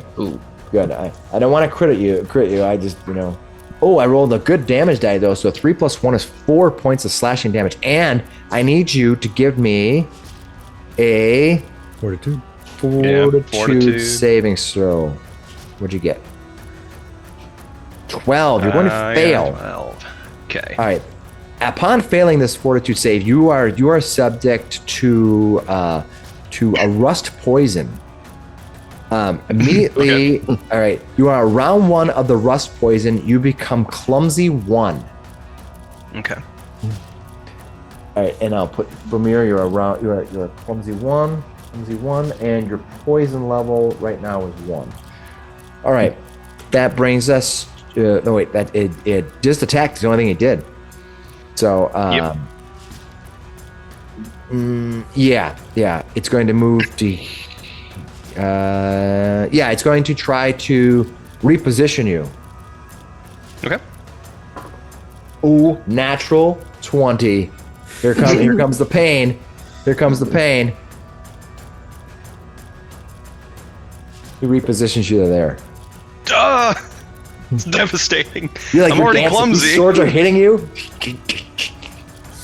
Yeah, they clumsy you and then they reposition you. Right? It's making it worse. All right, Moving you towards the pit. Yeah, it is. All right. Unfortunately, that was a second attack, which was minus, but I rolled a natural 20, which got him to get him to move it. If he would have critically hit you, he could have moved you 10 feet. But that's okay. All right, and then the next thing he's going to do is that's a good question. Is it 10 feet? Because let's double check that. So I rolled a 20. I get a minus. I get a minus 5 to that, which is 15, and then his bonus to It would need to be athletics 22. is 21. And it's not a 20. No, he didn't critically succeed. Dang it. Just barely, He I hit you, guess. though. No, but he hit you, but it's a 20, so it makes it 1 better. So Yep. he does Oh, move you. yep. He does move you 10 feet. All right. So then, got it. We're getting the hang of Pathfinder again, so it's definitely have this thing. So yeah, he's moving it to there. And then the next thing he's going to do is there's not a lot he can do. He kind of only has 2 things he can really do. They're kind of repositioning. He's going to try to wildly attack you one more time. No. All right, the next sword. Which one is that? How would it have attacked him one more time? He gets 3 attacks. Yeah, but he moved Yeah, but it 10 pushed feet me. away. What's that? Or was he attacking Dr. Miksi? No, he was attacking from here. He did a reposition, Uh-huh. and he moved him to here. He's sitting. Yeah, then how would he attack again? He's sitting right next to him. That's the one that attacked him? Repositioning allows you to move him. I the assumed it was 3. this one. No, I it's thought this it one was right a here. 3. Okay, Yeah, okay. No, I he's thought not it was that pushing one him. too. He's Nope, nope. repositioning. Yeah. So Cool. he's literally wrapping them around here. So now it's this. That one went.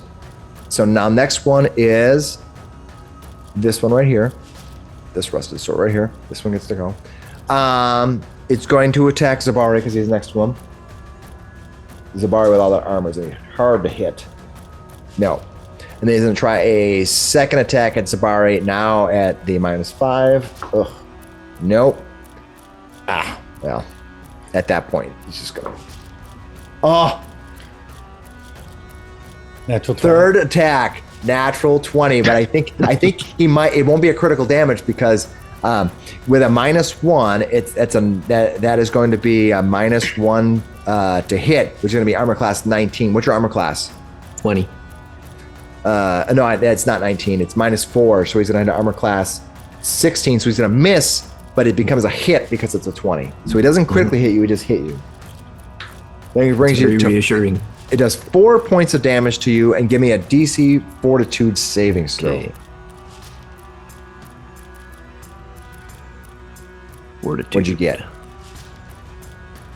16. All right, you 16. passed. You made it. Okay. All right, that brings us to Rusty Sword number 3, which is right next to Zebari, right here. Zebari's soaking up all that damage, which is what the fighter wants to do. He's gonna make 1 attack at you.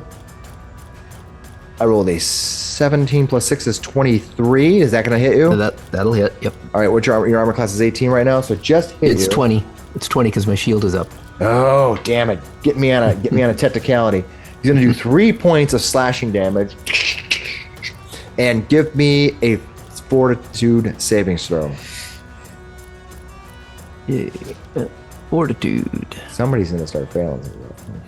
I did. Oh, that's right, you did. Fuck, he passed it. All right. All right. These guys are a little bit at one hit. So now he's going to try to attack your. He's going to try to attack your reflex. Oh crap! It's now considered. This thing here is now considered off balance. This thing is considered off balance. Yeah, it tried to do an attack, but it failed. Yeah. It's just spinning wildly in the wrong direction. Exactly right. Dr. Miksi, it is your turn. What are you going to do? Miksi, you got any good stuff? You know, I was thinking of doing a little bit of medicine. I may as well just do the battle medicine on Brannok now. He's pretty low. All right. Yeah, Brannok, have you had battle medicine done on you today yet? I think I've just had a normal medicine check done after I the don't last go. recall According to from my notes, the only battle medicine I had used today was failing it on myself. Okay, all right. Now today means like since you've been in this dungeon, so it's been Yes, okay. I think so. All right, that's fine. And whether we it's level 1, so we'll just kind of play it. I'll assume your notes are right. That's fine. Okay, so go ahead and give Brannok some juice, even if. Unless I fail it. Crafting check. Never done that before. 18. You made it though. You made it. So you get 2d8. Not a great roll for that. 5 HP. You were rolling 12s and stuff. Ish. When you're down by 3 hit points, he's rolling 12. When he's down by 16, he rolls a 5. Crap. Hey, that's better than nothing. Well, then I will stride over to Vamir, who he just got inflicted with rust poison, right? He did. Then he gets an automatic, or he gets a check. Yeah, you use your medicine check, and you have to defeat the poison DC. And then he gets a check like right then and there. Yep. And You do it, so now I believe he gets another saving throw, right? That's what happens. You succeeded. He gets a bonus to his next saving throw against the poison. Thank you. So you get a +2. It's not the same as Hell 8, I guess. Okay. So you get a +2 circumstance bonus to your next saving throw against the poison. Awesome. That's awesome. Cool. Cool. All right. And so you've done Bit that. of doctoring. That's I 3 think- moves. Nice. That was a good job, Dr. Miksi. That's awesome. Sure. I'm gonna, since it's the first time that's happened, I'm gonna give you inspiration for healing 2 people in 1 round. Nice. That's awesome. Hero point? Nice, That's cool. yeah. You get a hero point for that. Nice job. All right, that brings us up to Clockwork Servant, who is down. That brings us to Slick Willy. What are you gonna do, Slick Willy? So This sword here is off balance. This sword here has nothing. Let's see, it's taking no damage. This one here is I can move through damaged. a friendly, Absolutely, right? So I'm going to move to here, and then I'm going to tumble through to here. To make sense? I don't think let's see, 5, 10, 15, 20, 25, 35. Okay, yeah, you can do that. Yeah. Go ahead and give me your tumble through roll. Dang, they're fast. 16, and what do you have to defeat? Their reflex DC. All right, you think you still did it. The reflex DC would be 16, so you made it. All right, and I will attack. Nice. I'm not going to use. Well, I won't. I won't do a finisher, so I'll keep my panache. Go for it. This is the one that's probably the most injured. Yep. Oh, you did maximum damage, though. 14 to hit. 14 to hit. Their armor class is... It's 14 because its outer shell has been corroded away, has been worn away. That's just enough. How much damage do you do? 7 slashing. Just enough. You don't think once their outer shell has been cracked, you don't think that hardness helps them anymore. All right, and then I'm going to move as my third action. Yeah. Is I'm going to move. All right, let me draw up that area just so you can have it there, Yep. because that way I'm sure you're going to want to know what. 4 more clockwork. Yeah. Fuck. Yeah, there's a whole floor of them.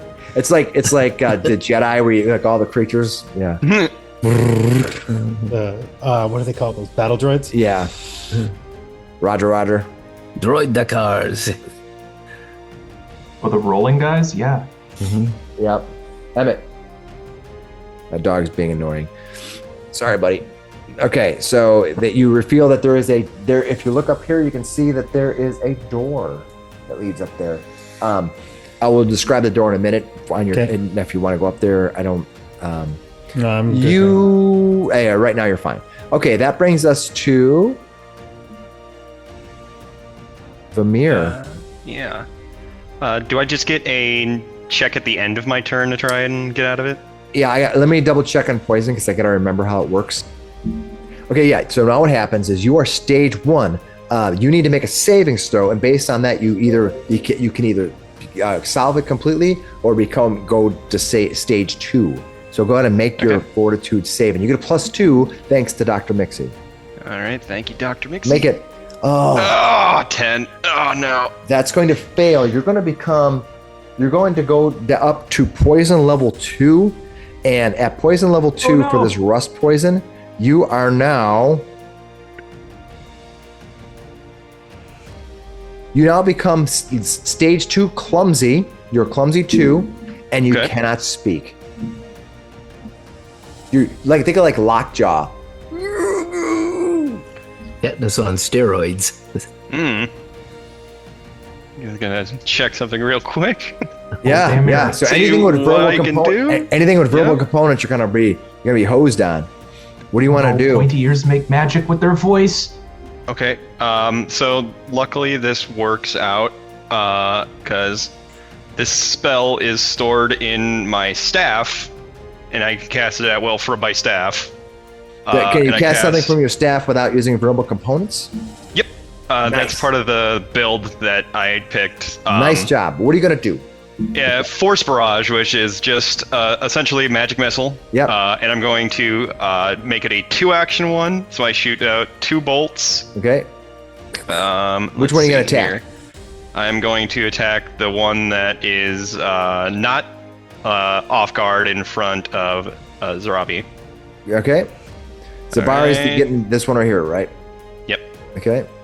Now, when you're going to do both attacks at the one? Yep. All right. So, and then what I think about it is they combine to defeat reductions and damage reductions. So how much damage do you do to it? But luckily, I keep rolling natural 1s on damage, so it does 4 damage to it.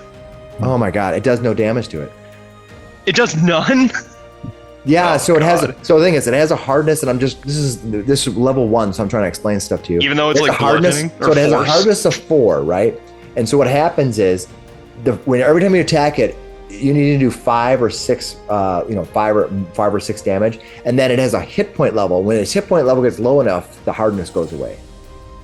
So right now it has a hardness of 4. You didn't do 4 points of damage to it, so you did no damage. Cool. Awesome. I'm happy about it.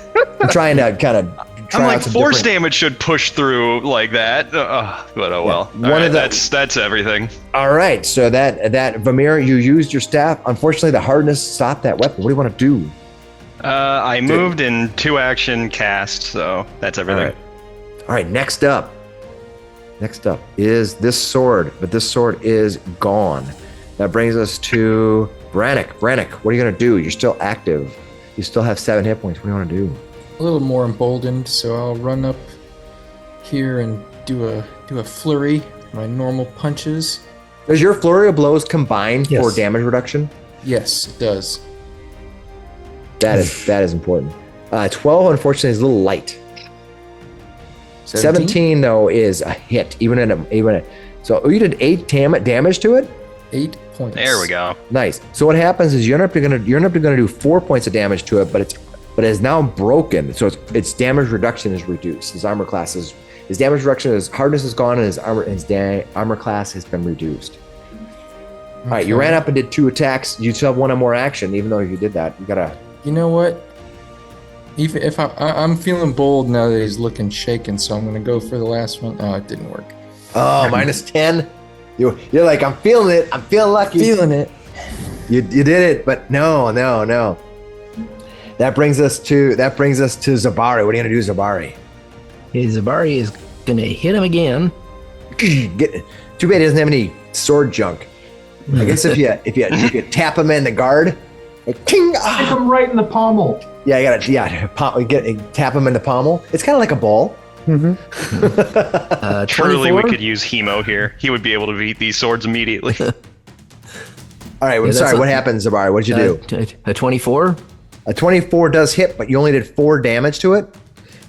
Apparently so. Critically hit? Let's see, 24, but it is off guard right now. Remember, it is off guard, so its armor class is 6. It would normally is 16, but it'd be off guard, so it's only 14. So you critically hit it. He messed himself up. So you're gonna critically hit him, doing 8 points of damage, which is gonna mean, but some of that is soaked up. He is down to. Well, if you critically hit, Yeah, what do you mean? You critically that hit, you 20? double. You critically hit because you rolled twice on the chart. Yeah, that's fine. They give them 2 separate rolls. I'll give it to you. I'll let you destroy it. okay. Yeah, That's very kind. Normally you double the damage, but I forget in a little roll 20 roll they give you 2 separate rolls. Well, which you sometimes could turn that off. no, but it's fine. It doesn't matter. I just forgot it was there. I started talking and I'm like, So that can screw you though. It can. Like, it can go either way, right? yeah, because you could be like, my damage is 8, my critical damage is 4. And you're like, oh crap. Okay, but you destroyed it. That was your first attack. Because it was off guard, he got himself kicked under them. All right, what else is next? What are you gonna do next? Okay, I think I'll take a swing at the other one there. Go for it.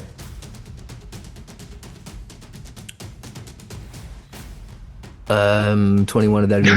You Yeah, did it's 20. 21. You did 23. So, You yeah, did the first one. The first You one was hit. 23, and you did Okay. 10 points of damage to Nice. it. It's There not a you critical go. hit because it is Nope. not off guard, but you did 10 points to it, which is going to be, if you minus 4 from that's going to be 6. Okay, he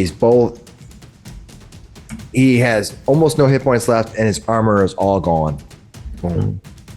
All right, that's second attack, and you're going to do what now? Let's see. What are the, What's the plan? I sort of doubt they can be intimidated. But I got nothing to lose by taking another swing. So. Go for it. Attack number 3. Oh, my God. It worked. Can you fucking believe it? The crit fish. I will say that Zebari has been crushing it. Can't believe yeah. it. You rolled a natural 20, and even with a combined -1, you're still going to hit. You will destroy this thing. It is utterly destroyed. All right, when these things get destroyed, you see they literally just go they just crumble into just dust, just A rust. puff of rust. Nice. Nice. That is awesome. I only have one more rust creature left. All right. He's got time. He's going to try to maneuver Brannok. This is what he's going to do. I'm going to give it one last shot because he only has one more round. Let's see if I can pull some amazing things. Against your reflex save. I'll pull the lever. You throw him in the pit. We got a deal. Missed you. Dang it. I'm going to try it a couple times, even though I have almost no chance of doing it. Let's see. Nope. And, if that was been the first time, it would have been fine. But nope, it's done. That brings us to, they're all gone. Dr. Miksi. What are you going to do, Dr. Miksi? Preventative medicine. I'm going I to draw my dagger. I run up to the sword. Preventative medicine. I attempt to smash through the sword with the dagger. I leap at it, point down, and go for it. Do your attack. No. What'd you get? 13? 13 to hit. No, not enough. When you, so I stride, interact, attack. Okay, yeah. Yep. That's my turn. Now, what you might want to do in the future is if you get on the other side of it, mid-attack, their armor class, you could have them flanked. Be off guard. Right, yeah, I suppose. So, yeah, I'm just trying to help you out. So you move forward and you attacked with your dagger. Anything else you want to do? Nope. It was move, draw, and attack. So that was it. You can draw as part of your move if you're just moving as your stride in this game. So you get one more thing you can do. Well, I guess I'll just keep. I'll step. Okay. Over here. Clockwork Servant is gone. Slick Willy, what are you gonna do? I will move to here. I will move. Wait. You're gonna click your mouse rapidly. I am. Why can't I grab it? There we go. I am going to move to here, and we're going to attack, try and finish the thing. I am going to use a finisher. And you attacked 20. 20. Well, you did 5 damage, right? And then you did plus 2. And then I get 2d6, right? 2d6. Top of that. For Nice. There we go. 12 All right. points. With that, the last of these creatures kind of spiral out of air, and kind of as you do so, just because I think it's funny, Brannok, you're sprayed as he hits this thing. You're sprayed with kind of a mist of rust. Just goes. You gotta dodge out of the way or move out of the way. It's like. Hope you got your tetanus shot. I didn't. I know Vamir needs Dungeon one. is quiet All and right, small. all right, Vamir, we'll go ahead and make your savings throw. Okay. All right. Go. Come on. Oh, No more +2. 23. All right, There we now go. you moved. You can now speak again, and you're now clumsy 1. And anybody else going to do anything else before he gets to make his last savings throw? Can I run up and use treat poison again on him? Yeah, I'll say that you guys can do that, and eventually kind of you get past the poison. It only lasts 6 rounds anyway, so eventually you get past it. The big part of that one is that it just hinders your movement. What they want to do is stop you from moving and then kick you out. That's the whole point of their guards, right? So that's what happens. What do you guys want to do? You've kind of settled down into these things. This creature is down. All these magical swords that were flying around the room. I think I'm just on one knee in front of Miksi, and I'm like, it seems all you're doing is saving me today. You want to wait a bit? Keep up the good work. He's really good at it. That's the job. Oh, God. Oh, snakes, you're not an iron gut. Brannok, did you eat any of that rust? No. Okay. Tell me if your jaws feel weird. Okay, all right. My gosh, there's a lot of wounded here. There is. Let me. I will try to. Since these guys technically leave, I'll kind of pull them off the board to make it a little easier to see. They are dust. There's nothing left of them. Close this down. Dr. Miksi says, "Oh, I've got a lot of patients today. Zebari, can you check the door? See if there's any bad guys behind that door. I gotta get started." He opens up his medicine kit and rolls it out on the ground. Maybe not. Zebari Maybe walks not around do into that? the dark corner. Zebari, you can't see anything around that corner. It's gonna be very low light. if Let's send a anything. guy who can't see. You literally see the I can't outline. find the door. You see a black fuzzy outline of a door. Kind of barely at the edge of that 15 feet. You can make it out. Miksi goes, "Oh, yeah. Okay.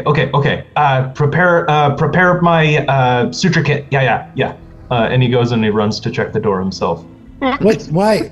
No. Okay. All right. Let me describe what you see here. I look at Slick with worried eyes. All right.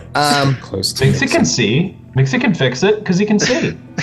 All right, as you approach that door, it looks like a regular door. There is some writing on the wall, and on the door there. Do you want to go ahead and read it? It looks like it's in common. Yeah. Does this door have a grate? No, it doesn't. It's the regular door. Okay, so it doesn't look like a prison door. It's just not a prison door. Yeah, it's not a prison door at all. What's it say? You're looking at the item here. If I can get to the right PDF, all the PDFs are open here. It says. It says confessions cleanse the soul, pain clarifies the mind, good Baron Sarvo wills it. Perhaps I don't know what's so not, good about Baron Sarvo. Perhaps not trigger something else right now. The man's got a point. fucking leaning against the sword, like.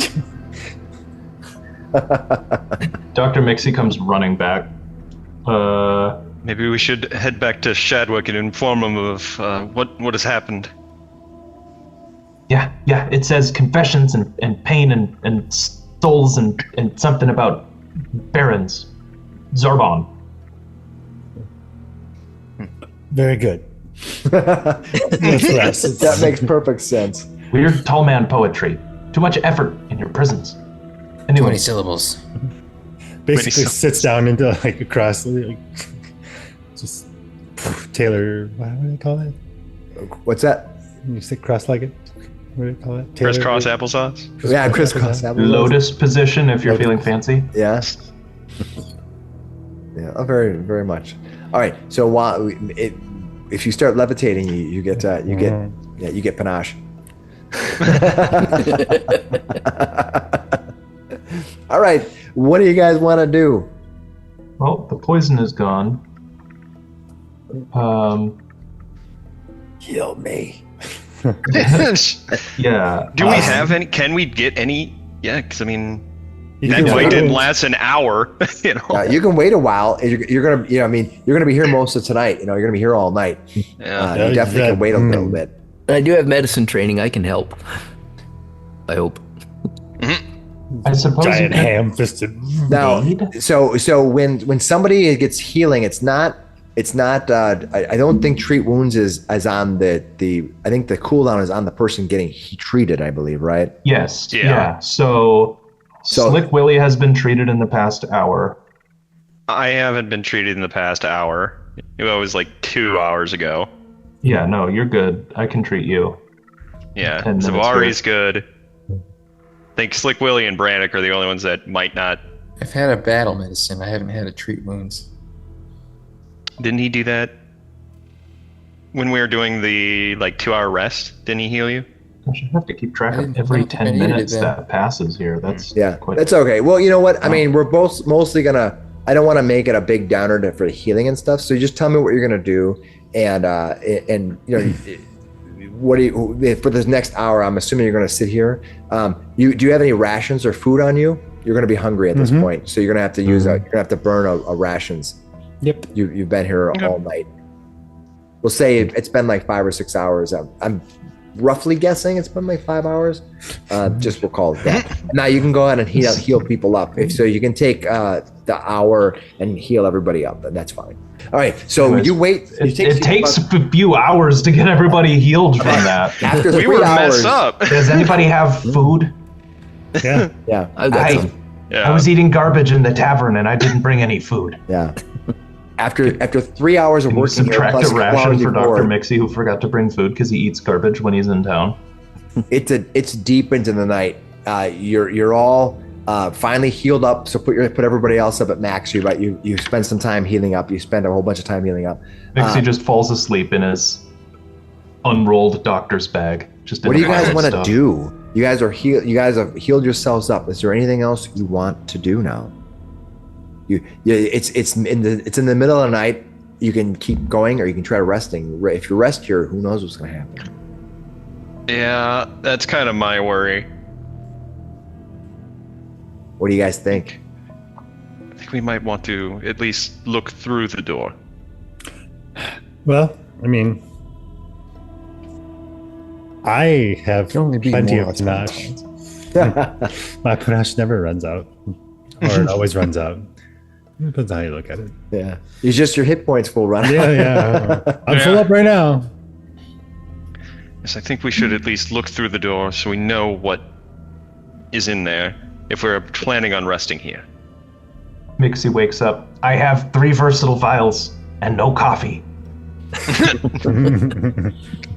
What are you thinking you want to do? Should we check what's on the other side of that door? Yeah. Go right ahead. Well- He hands you this lantern. You want to? If he has a lantern, he can't have his shield in his hand. I pick up the healer's kit just in case I have to run. Okay. All right. Right now, the trap door is closed, so you can run across that. Who's going to open and check out that door? Hey, worst thing that happens is something in there, and we run across that trapdoor. I use my mage hand to pull that lever, and then we'll figure it out from there. I like the strategy. All right. Just to be aware, when you open this door, I want you to be closed. That this door is closed. Okay. I just want you to be aware of that. All right. So, what do you guys want to do? Who's opening the door and who's looking? Gestures to Zebari. Zebari, if you want to open the door, I can. The two elves are like, Okay. I don't know, right. not me. I get beat up a lot today. It's very dangerous. You go first. All right. You're gonna. So, Zebari, open the door. Yep, I'll open the door. All right. All right. I'll draw open the room of what you see right now. All right. You see a massive room that has walls with reliefs of a single man in various states of heroism. That's what you can see as the walls look around. I'm going to try to edit this, what you got. One panel shows a man with a sword charging into a band of enemy soldiers. Another, the man lifting a mighty rock as onlookers stand in awe. And still another preaching before a crowd. The man looks both scholarly and barbaric depending on the scene. That's where you can see it released around the wall. Let's see if there's anything about the table. Are those paintings or statues? No, they look like they're released. They're like carved into the wall. You know what I mean? that's kinda- really. Oh yeah, okay. Yeah. Like, so this almost looks 3D on the rock. Yeah, like stonework, but not a full freestanding statue. Okay. Yeah, like a lot of times they'll do it Carved where into the they'll actually use like a cement mix and they'll kind of put it on the wall and they'll kind of chip it away. Sometimes they actually carve it in classic times, they would actually carve it into the stone. But in modern release, if you see them, a lot of times they're just put on molds and stuck on there. What do you guys want to do? That's what you see in the room. Look how tall he thinks he is. But you see the same man with these various poses. Vamir. Someone's very. Vamir. Mm-hmm. The image that you see on the wall as you get near behind there is the image of the face of the man that you saw inside of your vision. As you stare past Zebari and Dr. Miksi, you see this man in relief on the wall, this kind of like imprint of him in various poses on the wall. You see the same picture of the image that you saw from the pendant. So I'm just like, that's the Baron. That's all those images, it's all of him. I saw it when I held the pendant for that first time. Man had a bit of an ego, didn't he? Yes, but he also seemed very powerful. Zarbo? Yes. I'm going to step in here so I can just peer around the corner. Go finish. All right. All right. As you peer around the corner, what you see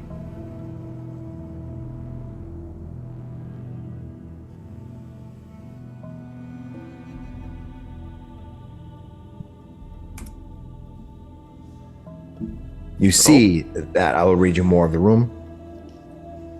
Uh-oh. This master room has walls with relief of a single man in various states of heroism. One panel shows the man with a sword charging into the band of enemies, another with lifting a rock, and he's preaching and all those things. The man looks both scholarly and barbaric.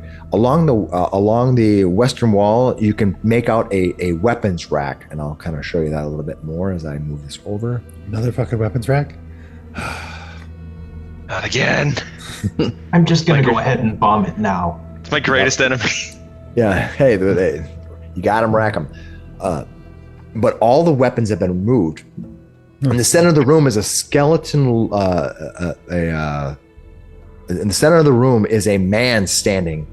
He sort of just staring off into space from this distance. He's just right here. He's just sitting there.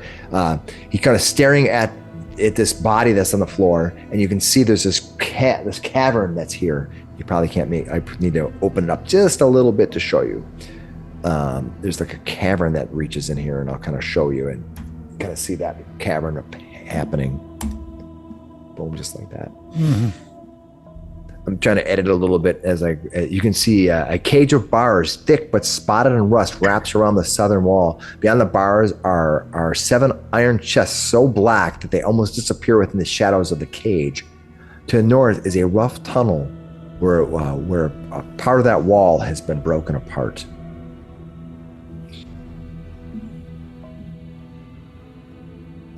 You see a being that resembles a human looming over the body of probably, so you're far away, small body. Not sure what it is. The thing is, the thing is bent over. It's kind of like looming over the body. You kind of see it like he's hunched over this body, the small body. That's what you see. What do you want to do?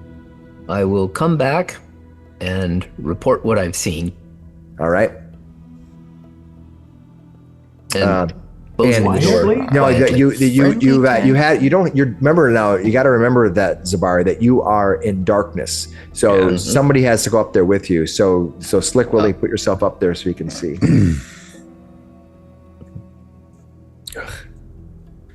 I don't mind going. Just be like behind his back. Yeah. I just don't want to have that big yellow orb everywhere around, you know. So that's what you looked around the corner. The light flashed over there. Did he notice you? He didn't seem to notice you. He seems to be just like he seems to be like, oh, maybe he's praying over this fallen small body. He's kind of like bent over. Get him. Do.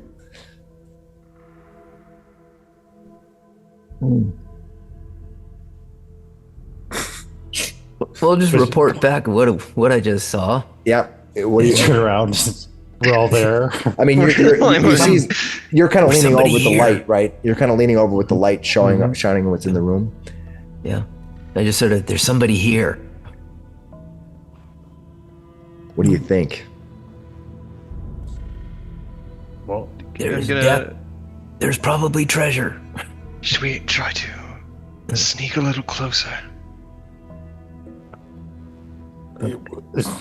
He's holding the fucking glowing lantern. Yeah, we'll sneak really well. Yeah, this will work. Not all of us. All right, Zebari's just running forward. Yeah, I'm going to try to sneak. Here's what I'm going to do. Hold on a second. Before we go too far, I'm going to do this. So much distance away from him. Who's got a ranged weapon? No one but me. Yeah. Then I want you to have my back. All right. There is the light source, so we can keep that in mind. This is keep sort of getting involved. Okay. I'll come up. So this creature that you saw, this here, the one who's on the ground, you're not sure what it is. It's kind of a small creature of some sort, and you can see this other person is kind of looming over the top of it. You can barely see it. It's in that dark, shadowy vision. Think about looking at the long end of a dark, hallway. You can see stuff moving. Billy's just disgusted. What do you want to do? Because you're holding the light. Yeah. You're light averse. Maybe I should have to give you like light sensitivity. No, it's just like ruins his light. It's like I'll extend my hand. I'll take the light for you. Okay, you're gonna do that. I have an open hand. I don't need to use my staff. All right, I'll adjust the lights for everybody. We only got 60 hit points. We can take him.